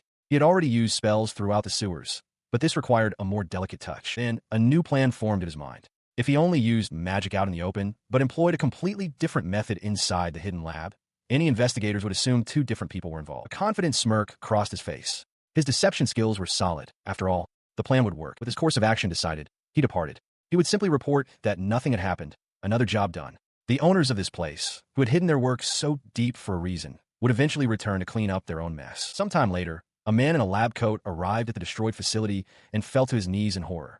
He stared at the carnage, muttering in disbelief. The barrier, which he had layered with concealment magic so precisely that even a top-tier adventurer wouldn't notice, had been broken. And yet, the Chimera was defeated without a trace of magic. It was impossible. His shock turned to rage. He clenched his fist, vowing that he would not forgive this. He had been toiling in this backwater dump to rebuild his legacy ever since the Sword Saint had stolen his results. Reaching out, he summoned a swirling vortex of darkness, a black vault, and roared, demanding to know who dared interfere with his organization. Meanwhile, back in the town, Blancc reported to a man with glasses as Lena and Rena stood by. He stated calmly that the culprit behind the operation is strong. With cold determination, he promised that he would find them and make them pay dearly for what they had done. Upon the jagged peaks of Heavenly Thunder Mountain, where lightning perpetually scars the sky, a colossal, beastly form rests amidst the storm. A young woman with long, light hair smirks, facing two of the massive, lightning-wreathed tigers. She remarks on their huge bodies, telling them that after a long chase, she has finally cornered them. She stands her ground before one of the creatures, identified as a Danger Class Holy Thunder Beast. With a determined glint in her eye, she declares that their long game of tag is about to end. Her mind flashes back to a conversation with Blancc, who called her completely reckless for going after the beast alone. He had warned that only an idiot would dare such a thing, as even a Class 1 party would need a solid plan. She had simply replied that she knew what she was capable of. The memory then shifts to her on the ground, defeated, admitting to herself that she never actually thought she could beat it by herself. Even so, in the present, a wild, determined grin spreads across her bruised and dirt-streaked face as she stares down her foe. She threw herself into the fray again and again and again. Over and over, she fought, clashing with the beast in a relentless cycle of combat. Her repeated assaults finally draw a roar of pain from the creature. She pants, laughing softly as she acknowledges its insane power. But her expression shows that something has changed. With a final decisive strike, her blade sinks deep into the Holy Thunder Beast. Looking down at her vanquished foe, she declares that she is stronger now. It has been 4 long years, and she thanks the beast for making her stronger. Her victory secured, she screams in exhilaration, collapsing to the ground in exhausted triumph. A relieved smile spreads across her face as she thinks that maybe now, she has finally taken one step closer to him. Her moment of triumph, however, is juxtaposed with a scene from another time. Back in civilization, her face is a mask of disbelief and fury. She has just heard unbelievable news, demanding confirmation. He quit, still reeling from the news. She slumps forward as her companions try to make sense of the situation. Lena attempts to console her, suggesting that with Regina's return, they can finally clear out the rest of the man's outstanding requests. She laments how difficult things have become in his absence, noting the immense void he left and their struggle to handle the high-level noble quests he once managed so easily. The blonde man adds his own disbelief, remarking on the sheer absurdity of her spending 4 years on a single contract. Her despair instantly ignites into a furious resolve. Slamming her hands down, she roars that she will track him down no matter what, warning him to be ready when she finds him. As her friends cry out in alarm, the object of her intense focus, the one known as the Black Emperor, is seen elsewhere, letting out an indifferent yawn. As they walk through a rural area, Arya cheerfully remarks to Blancc that it's perfect weather for odd jobs, a sentiment he quietly affirms. Arriving at a fenced pasture, Blancc questions Arya's choice of task, pointing out that a simple farm job doesn't seem to offer any valuable experience for her goal of becoming an adventurer everyone can count on. She responds with bright determination, explaining that she wants to help the townspeople in any way she can. Blancc is taken aback, realizing this is a truth he only came to understand after becoming a grade 0 adventurer himself. Her earnestness makes him reflect on her spirit. Arya understood from the very beginning the importance of accepting requests with a clear purpose. Their thoughts are interrupted by a friendly woman in an apron, the client, who exclaims her delight at seeing adventurers. The rancher expresses how lucky she is that they showed up to help, and they exchange thanks. As a large sheep lets out a loud bleat, the woman gestures for them to follow, ready to explain the day's request. She leads them to a pen filled with fluffy sheep, informing them that their job will be to help care for the livestock. Inside the shed, Blancc lays out the plan. They'll take the animals out, clean the shed, and then bring them back in. Since the client has other errands, it will be just the two of them. Arya looks uncertain, admitting she's never looked after animals before and wonders if she can handle it. He reassures her that since experience isn't a requirement for the job, it should be fine, though his own expression reveals a hint of worry. Surrounded by the flock, Arya agrees, and they prepare to start. With that decided, Blancc turns to get the cleaning supplies while Arya announces she'll start moving the animals outside. However, as she reaches for the gate latch, she suddenly freezes in place. Noticing her stillness, Blancc calls out her name in concern. She doesn't respond, her face flushed and beaded with sweat. Timidly, she asks if the sheep bite. Blancc looks on in disbelief, baffled that she can face down packs of forest snakes, but is terrified of these fluffy animals. She slams her fist down, resolving to push through her fear. "All right then," she declares. From the doorway, Blancc tries to reason with her, explaining that there's a vast difference between what she can fight and what she can't, but her determination is set. Steeling herself, she approaches the pen and pleads with the flock. "You go, please." The sheep, however, remain completely still, unimpressed by her request. Realizing words won't work, she decides to use force, grabbing one of the animals to carry it out. To her astonishment, the sheep doesn't budge. She strains against its impossible weight, wondering how it can be so solid. The sheep suddenly lets out a loud bah, and the sheer force of it sends her stumbling backward with a shriek. She stares in disbelief, crying out, "Why is the sheep so heavy?" As she falls back, Blancc swiftly moves in and catches her.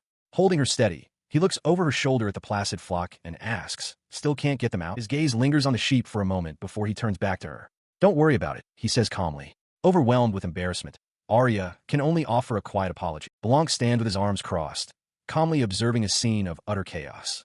A flock of sheep stampedes wildly within a pen, kicking up dust and causing a commotion, while Arya and another woman look on, completely bewildered. She turns to him, amazed, exclaiming that even the most stubborn sheep have been pacified. She asks how he managed it. He looks away, stating simply that he intimidated them a little, a response that leaves her repeating the word in disbelief. He explains that he hadn't expected the ability to be so effective on monsters without reason, noting that it usually causes humans to pass out.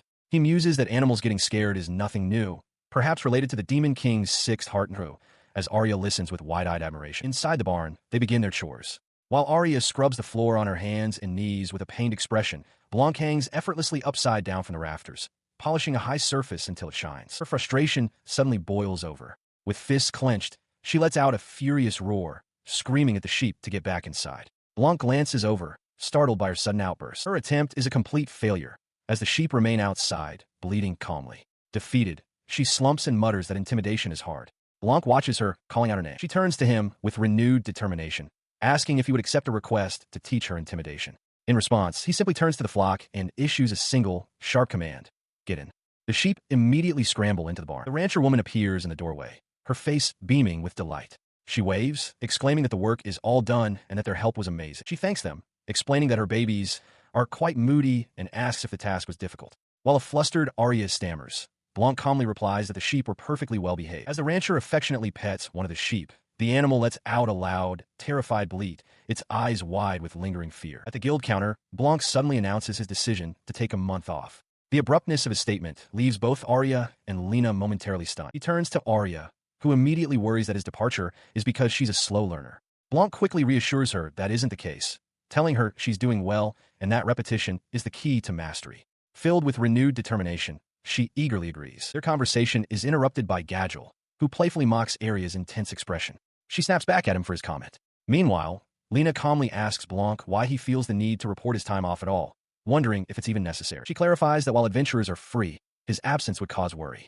Lena then recalls how, during his time as the Black Emperor, even brief rests were strictly regulated and required prior requests, a memory that seems to overwhelm Blancc. Understanding it's a long trip, she asks his destination. He reveals he's heading home to the Lead-Ion Empire, a journey that takes nearly 2 weeks each way. He confirms this, adding that the Lead-Ion Empire was the primary theater of operations for the Black Emperor. He muses that he hasn't heard any news about his former identity recently. Behind him, Arya and Gadel continue to argue playfully. Lena gets his attention, pondering what the Black Emperor might be doing now. Blancc offers a simple guess. He's likely living his best life. The phrase gives Lena pause as she quietly considers it. His friend's playful mood shifts to genuine concern.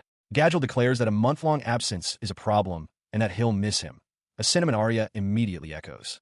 Their reaction surprises Blancc, who had assumed adventurers were more independent. Lena laughs softly, conceding that they have a point. Their loud exchange, however, attracts the attention of the branch chief, who bellows at them to quiet down and not to forget souvenirs. The sudden outburst makes the 3 adventurers flinch. Sometime later, Blancc stands at the guild's exit, bidding farewell. He waves to his friends and the branch chief, who see him off from the steps, and promises to share stories upon his return. From a nearby window, Rena watches him go, reflecting on the revelation that he hails from the powerful Ledion Empire. She discusses this with Lena, pointing out that Ledion is not only home to the main guild branch, but is also known for having the most S-class adventurers.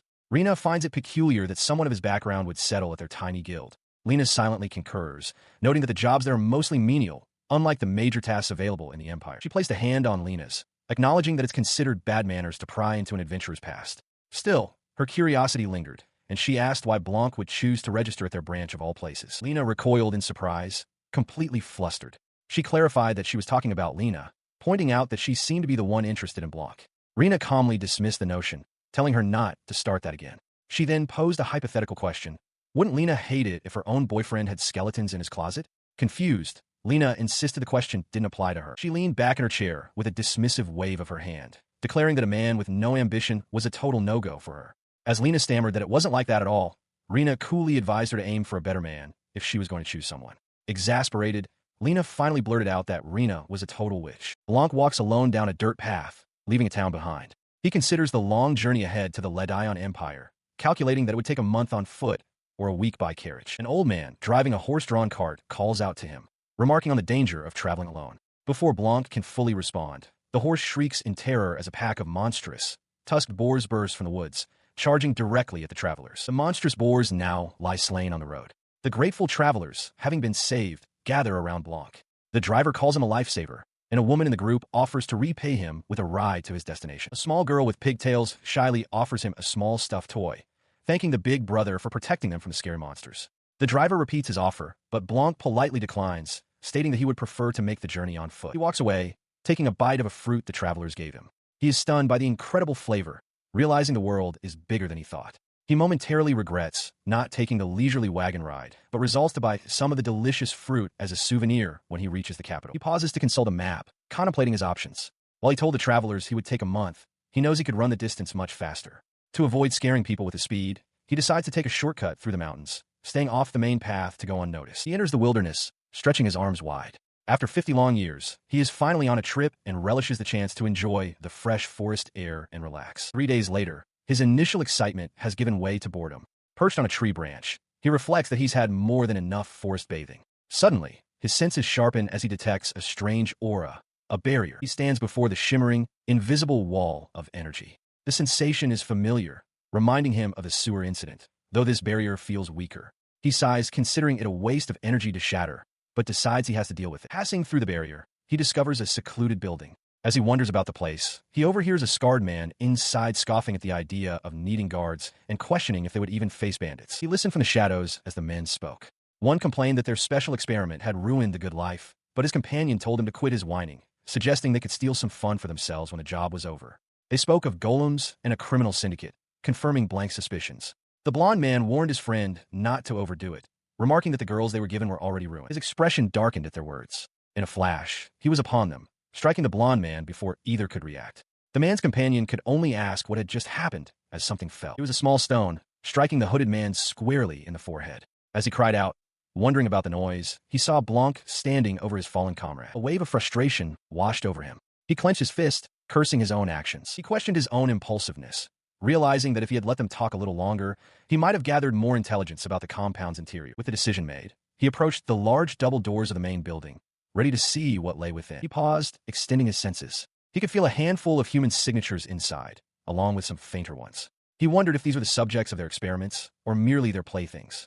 A memory surfaced, his master teaching him the importance of helping others, a concept he couldn't grasp at the time. He knew he had to get them out. The memory solidified his resolve. He pulled his hood over his head and adjusted his mask, his gaze hardening. He wondered if his master would be glad to know he had finally found his own will to help others.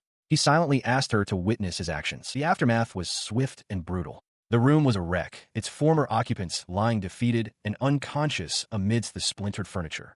Blancc stood silently in the center of the chaos he had wrought. The masked intruder moves with lethal speed, shattering a golem with a single, precise strike. He lands amidst the debris, letting out a quiet grunt of exertion. The noise of the battle alerts nearby guards. He realizes that silently dispatching the golems is impossible. A direct confrontation is an option, but he fears the enemy will take hostages if they're alerted to his presence. His first priority, he concludes, must be to rescue the captives. He presses forward, sensing their presence just ahead. As he approaches a large set of metal doors, he stops dead in his tracks, his eyes widening in shock as he pulls down his mask and hood. His stunned expression is directed at the horrific scene within the room, a makeshift infirmary lined with beds. On each one lies a young woman, bound in thick bandages and connected to strange alchemical devices, all of them unconscious or worse. The sight triggers a painful surge of fragmented visions.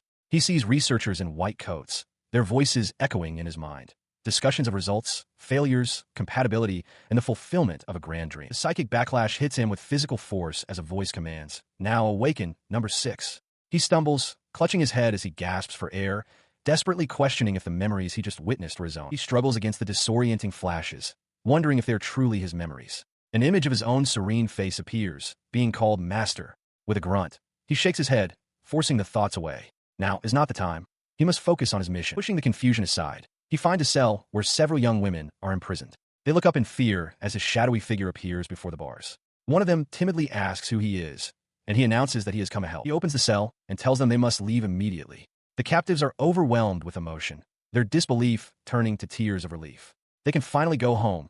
Someone has truly come to save them. Amidst the quiet celebration, one of the rescued women, Arya, asks about the others. His gaze falls to the floor where the still body of Lena lies. He can only manage a pained utterance, the grim reality of their situation settling upon them all. He kneels beside the fallen captive, offering a final, quiet prayer for her peace. Nearby, another survivor gently closes the deceased woman's eyes, a gesture of finality in the grim silence. Rising to his feet, he urges the survivors to move, warning that the bandits will arrive at any moment. One of the captives, her face streaked with grime, nods in weary agreement. He turns to face the small group of rescued women, his voice low but firm. He declares he will handle the approaching threat and entrust the care of the others to one of them, who readily agrees. Just as the plan is set, a sudden noise alerts him. Their enemies are already upon them. His head whips around as he questions the women, asking if they knew about this location.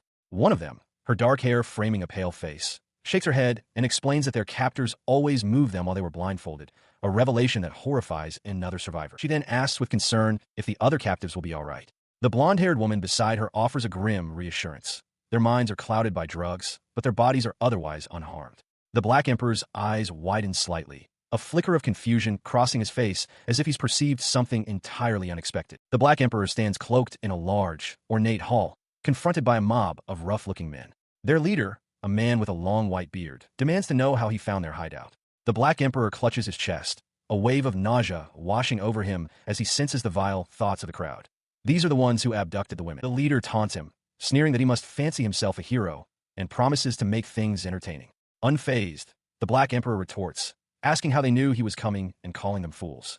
The leader bristles, demanding he repeat himself, but the Black Emperor moves in a blur of motion before the man can finish. In an instant, he holds a blade to the throat of another bandit, a man with a top knot and goatee. He pulls the man close, his voice a low whisper as he demands, "What are you?" His question is answered not with words, but with violence. Vicious black spikes erupt from the floor, impaling the bandits throughout the hall. The leader screams in terror at the sudden carnage. Holding his captive, the Black Emperor calmly asks what this facility is and why they're doing this. The man gurgles, unable to speak. The Black Emperor's legs tremble slightly from the exertion as he repeats his demand, his voice laced with menace. "Answer my question. What is this place?" He turns to the few terrified survivors. One, wearing a feathered hat, pleads for his life, confessing they were only following orders to attack merchants and children in exchange for shelter and power. He insists they know nothing more and will die if left there. Ignoring their pleas, the Black Emperor pushes open a heavy door. Inside, he finds several disheveled women lying on the floor among the corpses of more bandits. He realizes these were the thieves, and the man he'd interrogated was their leader. As the women begin to stir, one points a trembling finger at him, blaming him for their plight.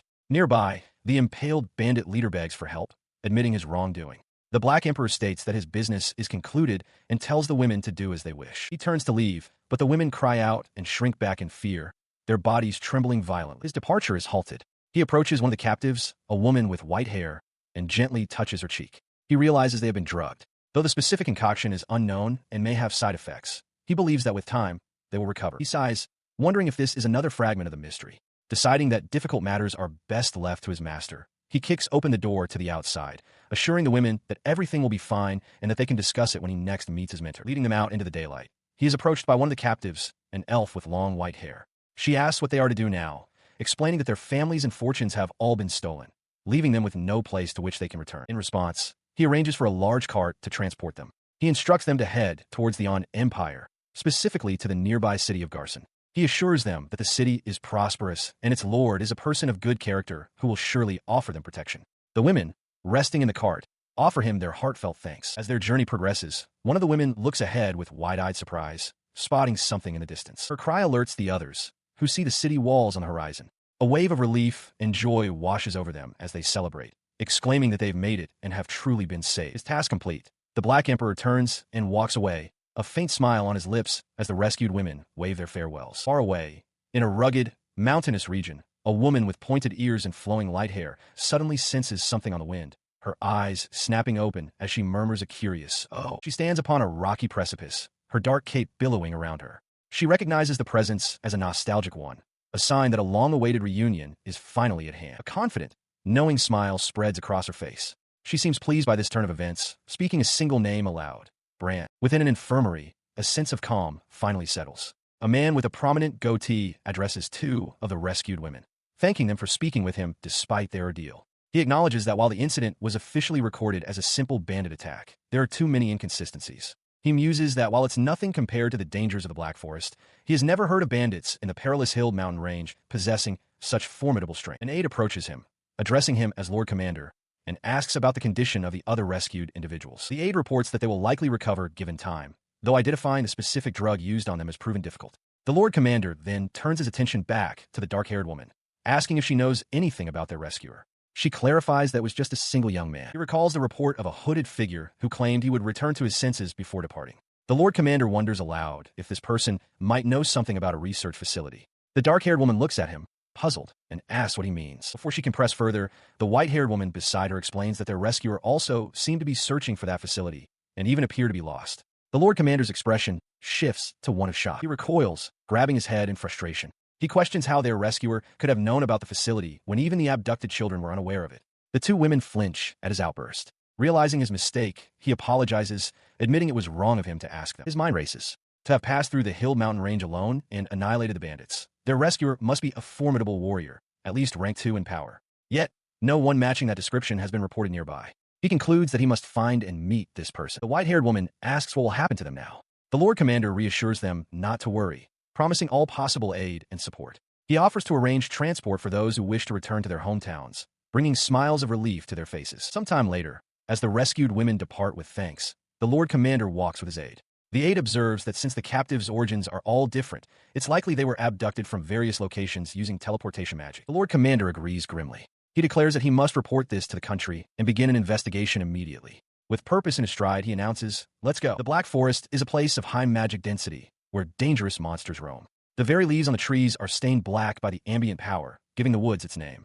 Its level of peril is said to rival that of a demon king's domain. Into this menacing landscape walks Blancc, accompanied by the white-haired elf. He remarks with a sense of nostalgia that this was the forest where he underwent his training. He credits her for his now-honed perception, a skill that became his specialty.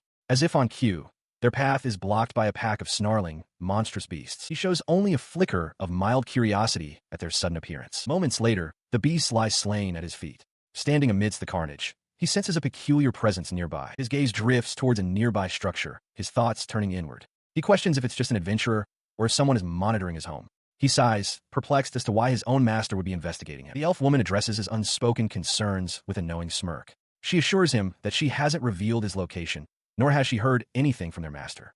Besides, she adds, even if she had, their master would keep it quiet. Resigned, Blancc decides to take a shortcut and dashes away. His path leads him to a set of ancient ruins. He finds it strange that there are almost no monsters here, an unnatural emptiness. He questions why anyone would go to such lengths to investigate a place that should be so unremarkable. He scans the area until his eyes land on a particular statue, recognizing it immediately. After a quick check of its base, he uses the pommel of his sword to press a specific point on the stone.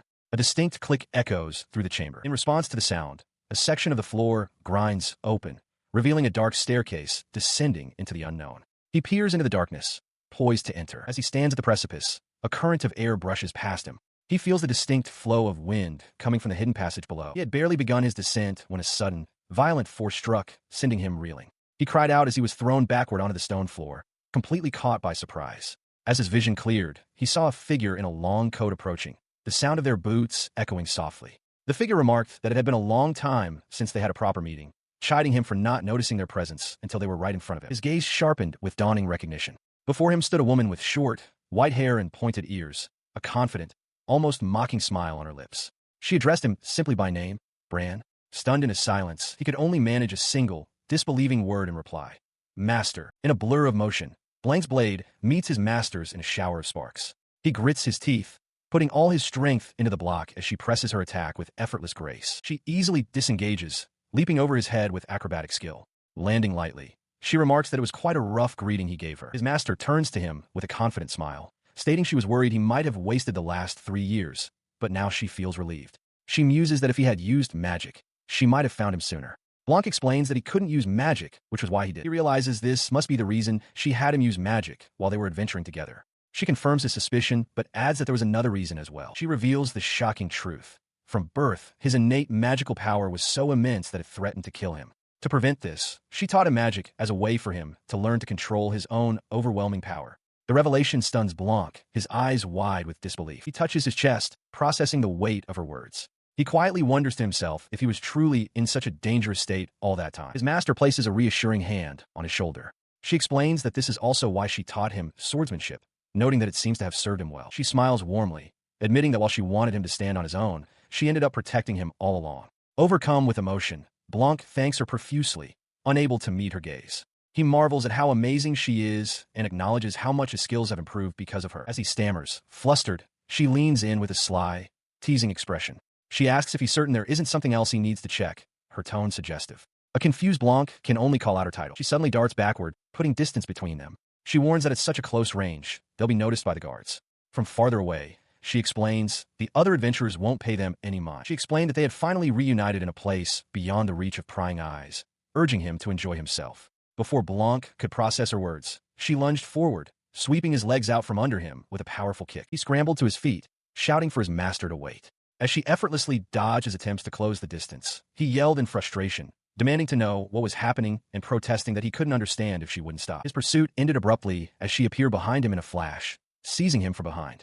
With a triumphant smile, she declared that she had caught him, just like in the old days. As the dust settled from the force of their chase, Blancc realized with a start that he had managed to withstand her initial assault. Panting on the ground, a trickle of blood on his cheek, he looked up and acknowledged that he had finally managed to catch up to her. His master stood over him, now accompanied by another elf woman with long, white hair. She declared that she had, of course, come to test him with her sword and had no intention of going easy. If he had truly grown stronger, she explained, there was no need for her to hold back. The other woman questioned this, but the master conceded that she would show him some mercy. He pleaded for a moment to catch his breath, but she responded with a swift kick, urging him on. Blancc knew that if his master were truly serious, the entire alleyway would have been obliterated in an instant. He had grown, certainly, but the gap between them was still immense. Despite this, he pushed himself up, declaring he could still fight. Looking down at him, his master acknowledged his genuine growth. Her stern demeanor softened, and she pulled him into a warm embrace, praising him for his efforts. Flustered, Blancc protested that he was an adult now and shouldn't be treated like a child. While Blancc sits at a table diligently writing, his master approaches. She asks if his sudden return is to report on his life in Claret, or if there is something else. Blancc looks up from his work and confirms that he does, in fact, have something he needs to ask her. He holds up a piece of paper with a crude drawing on it, asking if she knows what it is. Upon seeing the sketch, her expression shifts to one of intense seriousness and shock. She asks him what the object is. Blancc admits that he doesn't know either, which is precisely why he came to her for help. He confesses he's at a loss and thought she might have some insight, adding that he has a plan to draw out a dog, just in case. She watches as he presents the finished drawing, a chaotic mess of scribbled lines. He announces its completion, but her gaze remains cold and unimpressed. She presses a hand to her face in exasperation. Just to be certain, she asks if the drawing is meant to be a dog. Blancc, looking genuinely confused by the question, replies that of course it is. He continues to look at her with a puzzled expression, which is met by her warm, knowing smile. She then gestures toward the drawing, instructing him to describe the impression he got from the creature.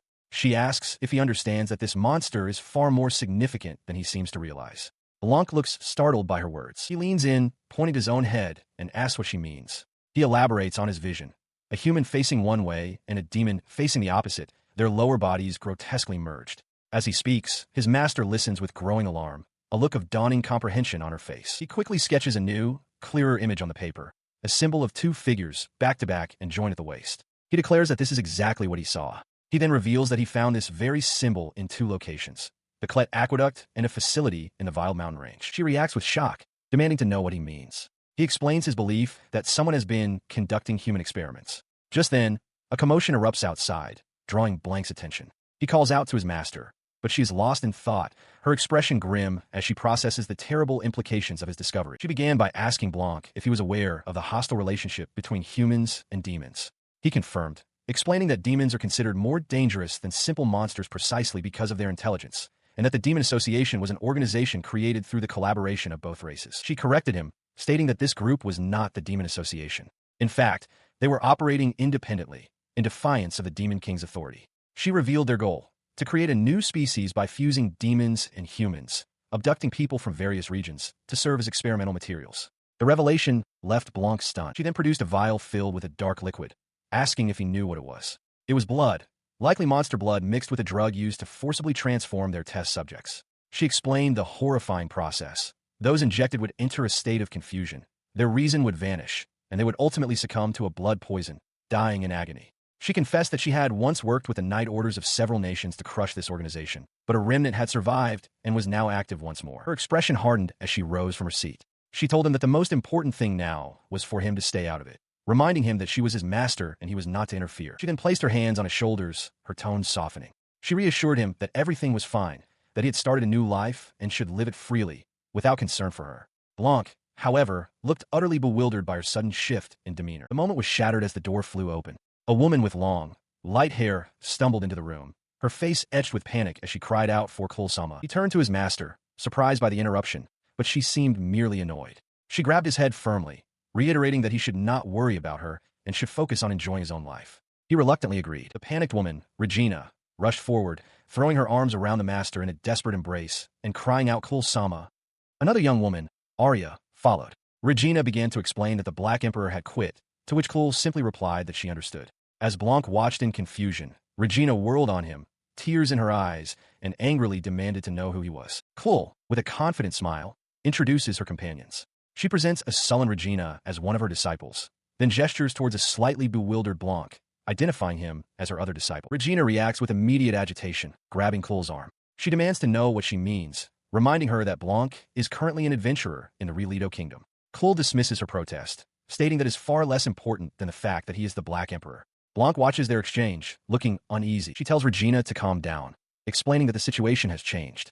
Blancc, she reveals, quit being an adventurer a year ago. For the past few years, he was on a single, long-term assignment at Tenrai Mountain, which is why information about him was so scarce. Blancc listens quietly as Regina processes the shocking news. The revelation brings Regina to her knees in despair. She cries out to Quirce, lamenting that she finally returned from her own assignment only to find the Black Emperor gone. As she weeps, Blancc reflects on the difficulty of Tenrai Mountain, acknowledging that Regina must be strong. He understands her distress, knowing she worked hard under the belief they were both active disciples, and recalls hearing that she had quit being an adventurer herself. Overwhelmed with emotion, she looks up, tears streaming down her face. She demands to know why anyone would abandon the rank of a zero-class adventurer, a position of such prestige that no one would willingly forsake it. Quirce gently places a hand on Regina's head, simply stating that's all there is to it. Blancc, completely lost, asks what she means, admitting he doesn't understand the significance of what she's saying, though he feels it's important. He thinks back to a time when he was surrounded by companions, living a life that was enjoyable. He had simply been doing as he pleased, but he recalls his master telling him that pursuing what was important to him was the right path. As he reminisces, Claret watches him with a knowing, gentle smile. She changes the subject, asking if he is free now that his long-term assignment is complete. As Blancc moves to a nearby cabinet, he confirms that he isn't taking any more requests, which he considers a good thing. Regina, still kneeling, looks up at Claret. She then instructs Blancc to look after Regina, his new junior. The suggestion shocks both of them. Regina points in disbelief while Blancc nearly drops the cup he's holding. Claret explains that it would be a waste to let someone as talented as Regina go, so she can't simply be dismissed. He questions the logic, wondering why he must be the one to look after her when Claret is present. Internally, he finds the idea troublesome. Claret counters with a tempting offer. If he agrees, she might just tell him the location of the Black Emperor's base. At this, Regina's expression shifts to one of sudden, intense interest. She tearfully asks if this is truly happening. Claret confirms that it is, while a flustered Blancc, looking utterly cornered, stammers his reluctant agreement. Her despair instantly vanishes, replaced by unrestrained joy. She throws her arms around Blanc's neck, enthusiastically declaring that she'll take full responsibility for him. As she holds him tight, Claret watches with a knowing smile. She tells Blancc that she's counting on him, giving a small nod of approval. With the arrangement settled, Claret addresses them from outside a window. She informs them they will be staying in the guest room and, noting their long journey, advises them to rest well for the night. Both agree, leaving Blancc to process the sudden turn of events. He finds himself in a room he vaguely recognizes. It's his old room, a place he barely remembers spending time in. He had always heard he was taken in as an apprentice, but never truly considered himself one. He then wonders where the other apprentices are. He puzzles over the fact that he never met anyone other than his master in this house, not even Regina. He recalls that back when he was known as the Black Emperor, he never once set foot in this place. A frown creases his brow as he tries to piece together his fragmented memories. The effort is fruitless. He can't remember. A wave of unease washes over him as he realizes a strange gap exists in his memory, a void that whispers of something forgotten. Deciding something is wrong with him, he pushes the unsettling thoughts aside and approaches the adjacent door. After a soft knock, he announces he's coming in. He opens the door to find Regina standing there, having changed into simpler attire. She looks at him with concern and asks what's wrong. His attention fixes on her state.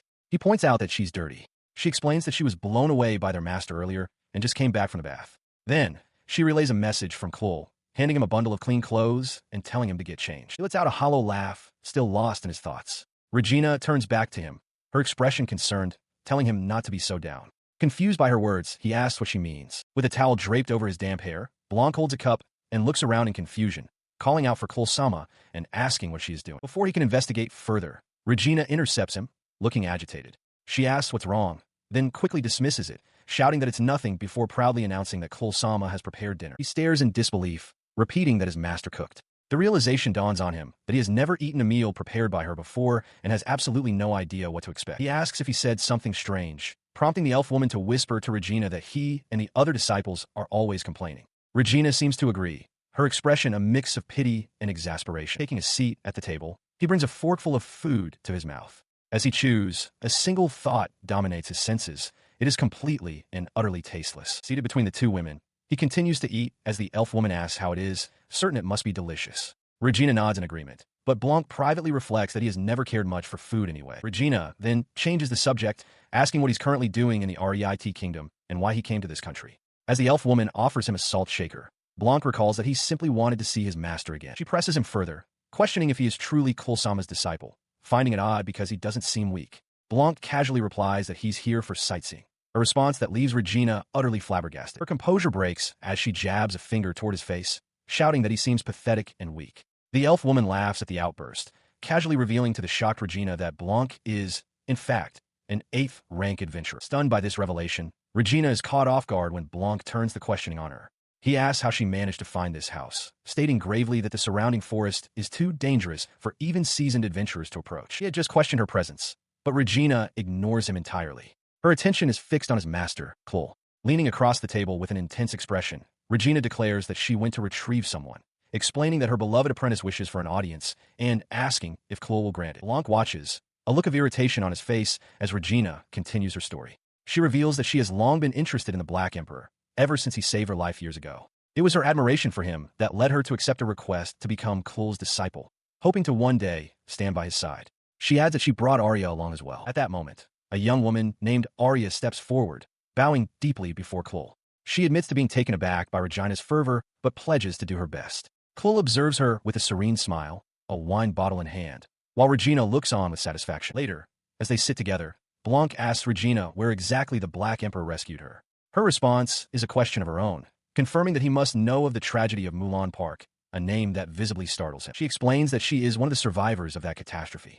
The cause, she recounts, was a first-rank designated demon known as the Undead King, a supreme being among undead monsters, invulnerable to all attacks save for those of the light attribute. The horror escalated when 5 of these undead kings appeared at once, commanding an army of over 10,000 demons that decimated the park in a single night. Regina recalls the moment she and her companions faced certain death. It was then that the Black Emperor appeared, a new and overwhelming power that turned the tide when all hope had been extinguished. She finishes her story, stating that because of the Black Emperor, she and her family were saved. The ordeal forged a deep resolve within her to prevent anyone else from suffering a similar tragedy. Turning to Blancc, she acknowledges that he must have worked hard as well. Overhearing this, Claret encourages her to praise him even more, causing Blancc to flush with embarrassment. Much later, after Regina has fallen asleep, Claret finds Blancc in the kitchen. She informs him that their guest is resting and, noting their rare reunion, invites him to join her for a nightcap. As she pours him a drink, she asks how he is finding his new life. Blancc hesitates, unsure how to respond. Claret smiles knowingly, remarking that with her cooking, his poison resistance must be quite high by now. While eating, Blancc listens as his master, Claret, asks if he's enjoying himself. She remarks that the third demon king in Claret must be a considerable threat for adventurers. Flustered, Blancc admits that the foe was incredibly strong, prompting Claret to ask if he fought. He recalls the aftermath of their encounter. They had ultimately reached a reconciliation with the demon lord, Gadel, who cheerfully waved them off, inviting them to come back for tea sometime. Returning to the present, Blancc insists that, aside from that incident, his life is incredibly fulfilling. He tells her he's been accepting a great number of requests. He elaborates enthusiastically, listing how he's taken on jobs with colleagues, been entrusted by the association to train new recruits, and learned about the city from its people. He proudly adds that he's already earned a nickname, despite his short time there. Claret listens with a knowing smile. She suddenly asks if the sake is that delicious, startling him. When he asks what she means, Claret says she is happy for him, but adds that it would be even better if he could learn to read the emotions of others. Her question catches him off guard. She clarifies that while she's glad his life in Claret is fun, she wants to know if he felt anything when he saw the victims at the Demon Lord's facility. Blancc looks away, troubled and unable to form a response. He clutches his stomach, apologizing for his inability to explain himself properly. As Claret calmly tells him to take his time, a memory of the terrified captives flashes through his mind. He grips his chest, recalling the sensation. A dark mass swirled deep within him. His vision turned crimson, and he lost all composure, unable to suppress an overwhelming killing intent. Looking at his master with wide, confused eyes, he asks what is happening to him, explaining that he has never experienced anything like it before. Claret simply hums in acknowledgement, listening intently. She places her hand gently over his. She explains that while he can understand resentment, he cannot empathize. It was only by witnessing that tragic scene that he came to know feelings of sorrow, anger, and resentment. She then asks him to identify this cruel emotion he felt. He sits with his master, Claret, who reassures him that feeling these new emotions is a sign of his growth. She smiles, telling him she is happy for him, though he still seems uncertain. Changing the subject, she playfully suggests they sleep together for the first time in a while. Blancc, flustered, protests that the space is too narrow and he would be crushed, prompting her to tease him for not being more considerate of her feelings. Elsewhere, a man with glasses notes that the Demon Lord's presence has not yet been exposed. A woman with wild hair and sharp teeth slams her hand down, retorting furiously that they haven't found him because the one who sold them out to the Demon Lord Association is still at large. She sees that her perfect boundary magic was broken by a mere grade 0 or grade 1 adventurer. A third man, his body seemingly made of a melting substance, quietly tells her to shut up. She ignores him, leaning over the table to confront the man with glasses. She demands he say something, reminding him that Jerius's research lab in the Bile Mountains was destroyed by that very person. She points out that there were no reports of such a powerful adventurer near the Claret border, leaving the man with glasses to simply sigh in resignation. A calm, confident man with small horns and long dark hair speaks up, introducing himself as Jerius. He concedes her point, but smoothly adds that there is no definitive proof. He continues his explanation, questioning if she truly believes the Black Emperor, a former grade 0, was simply found by chance and followed. Dries reminds them that while the Black Emperor is a former grade 0 of considerable skill, he is currently untraceable and unmonitored. The only information they possess, he states, came from a certain Lee Sama, who learned it from the one who killed the Black Dragon. With a slight smile, Dries presents a startling hypothesis. There's a possibility that the Black Emperor is, in fact, number 6. The suggestion hangs in the air, shocking the man with glasses and the wild-haired woman into silence. The melting man reacts with disbelief. He questions the logic, asking if they mean that the Sword Saint killed number 6, who somehow survived, was then brought to the Adventurers Guild by the Sword Saint herself, and ultimately became the Black Emperor. His body liquefies further as he declares that he remembers that time well, when that country was theirs. The man with glasses shouts, demanding to know if their masterpiece truly exists. Dries, ever calm, chides him for getting worked up, reminding him that the Adventurers Guild has been searching fruitlessly for the Black Emperor for 3 years. The man with glasses explains his agitation, stating that since they weren't directly involved in the experiments, they don't even know the face associated with the magical trace they are hunting. He clenches his fist, questioning how Dries can remain so composed. Dries simply smiles. He assures them he has no intention of letting the matter rest, revealing that the Adventurers Guild headquarters is currently being attacked by the Black Dragon. He proposes they first destroy Jerius's pride. As he speaks, the melting man begins to reform, laughing maniacally. He boasts that with his current power, anything is possible, and tells number 6 to wait for him. Blancc reflected on his past. There's the man once called the Black Emperor, his former self, and Regina, who had ascended to rank 1 with astonishing speed. The two of them had always been the focus of everyone's attention, an experience he had never known. The concept of having companions or friends felt alien to him. At that moment, seated at a table, he proudly announced to his companions that he had succeeded in making a friend. The elf woman expressed her surprise, questioning if he wasn't bothered by such a boisterous person. Regina interjected, stating that if he wished to broaden his horizons, she couldn't simply let him go off on his own. Meanwhile, the architect of this arrangement, Blanc's master Claret, observed a distant castle. She recalled her proposal to have him act alongside another to learn the meaning of companionship. A smile touched her lips as she noted they seemed to be getting along better than expected, bringing her a sense of relief. She stood in a sun-dappled forest as a white bird landed gently on her gloved hand. Greeting the creature, she apologized for the sudden summons before explaining that it was the usual request. With a gentle push, she sent the messenger bird on its way. As a single white feather drifted down, she watched the bird disappear into the sky. A serene smile graced her features as she thought to herself that he was finally showing a good expression, musing that his third life must be quite enjoyable. Her thoughts solidified into a quiet vow. He would not have to suffer such unpleasantness again. She would never allow the demon association to control his freedom. From a high vantage point, she then watched as Blancc, Regina, and their elven companion passed through the gates of a large city. Upon entering the city proper, Blancc stopped, his eyes wide with wonder. He let out a cry of pure astonishment at the sight of the bustling capital before him. His awe quickly turned to uncontained excitement. He pointed wildly around, exclaiming about the incredible number of people and the countless things he had never seen before. Regina, amused, gently patted his back and told him to calm down. After some time, they paused at a food stall. Regina remarked that it was unusual to see Claret's disciple in the capital. Blancc admitted it had been a long time and that he felt a bit nostalgic, offering her some of the food he had bought. She accepted, recalling that he had mentioned wanting to go sightseeing. With a slightly sheepish expression, Blancc confessed that he didn't actually remember saying that, implying it might have just been an excuse. He is startled when Regina leans against him, her voice close as she mentions being relied upon by Claret.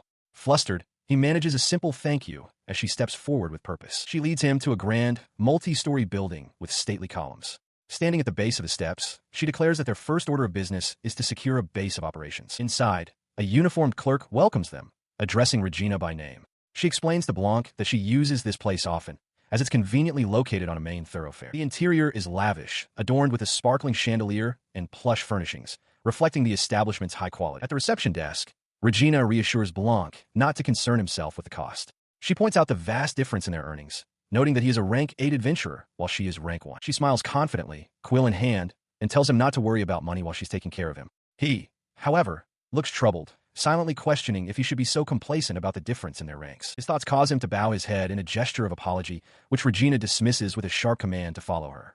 She then brightly suggests that once they've dropped off their luggage, they should go find some delicious food. Moments later, she leads him out onto a bustling street packed with people. "We're here," she announces cheerfully, but he looks around, bewildered by the crowded marketplace. Her excitement is palpable as she observes the long line of customers. "This must be popular," she muses aloud. "I wonder what they're selling." Blancc, still taking in the scene, remains silent and perplexed. The answer comes in the form of a warm, fluffy pastry placed in his hands. His eyes widen in astonishment as he recognizes it. "This is the capital's famous feather pie sun," he exclaims, holding the local delicacy. He takes a bite, his eyes widening in surprise. As he chews, Regina cheerfully explains that the dish is made from feather pie san, a rank 8 monster found only near the capital. She notes that it's a good source of income for low-level adventurers.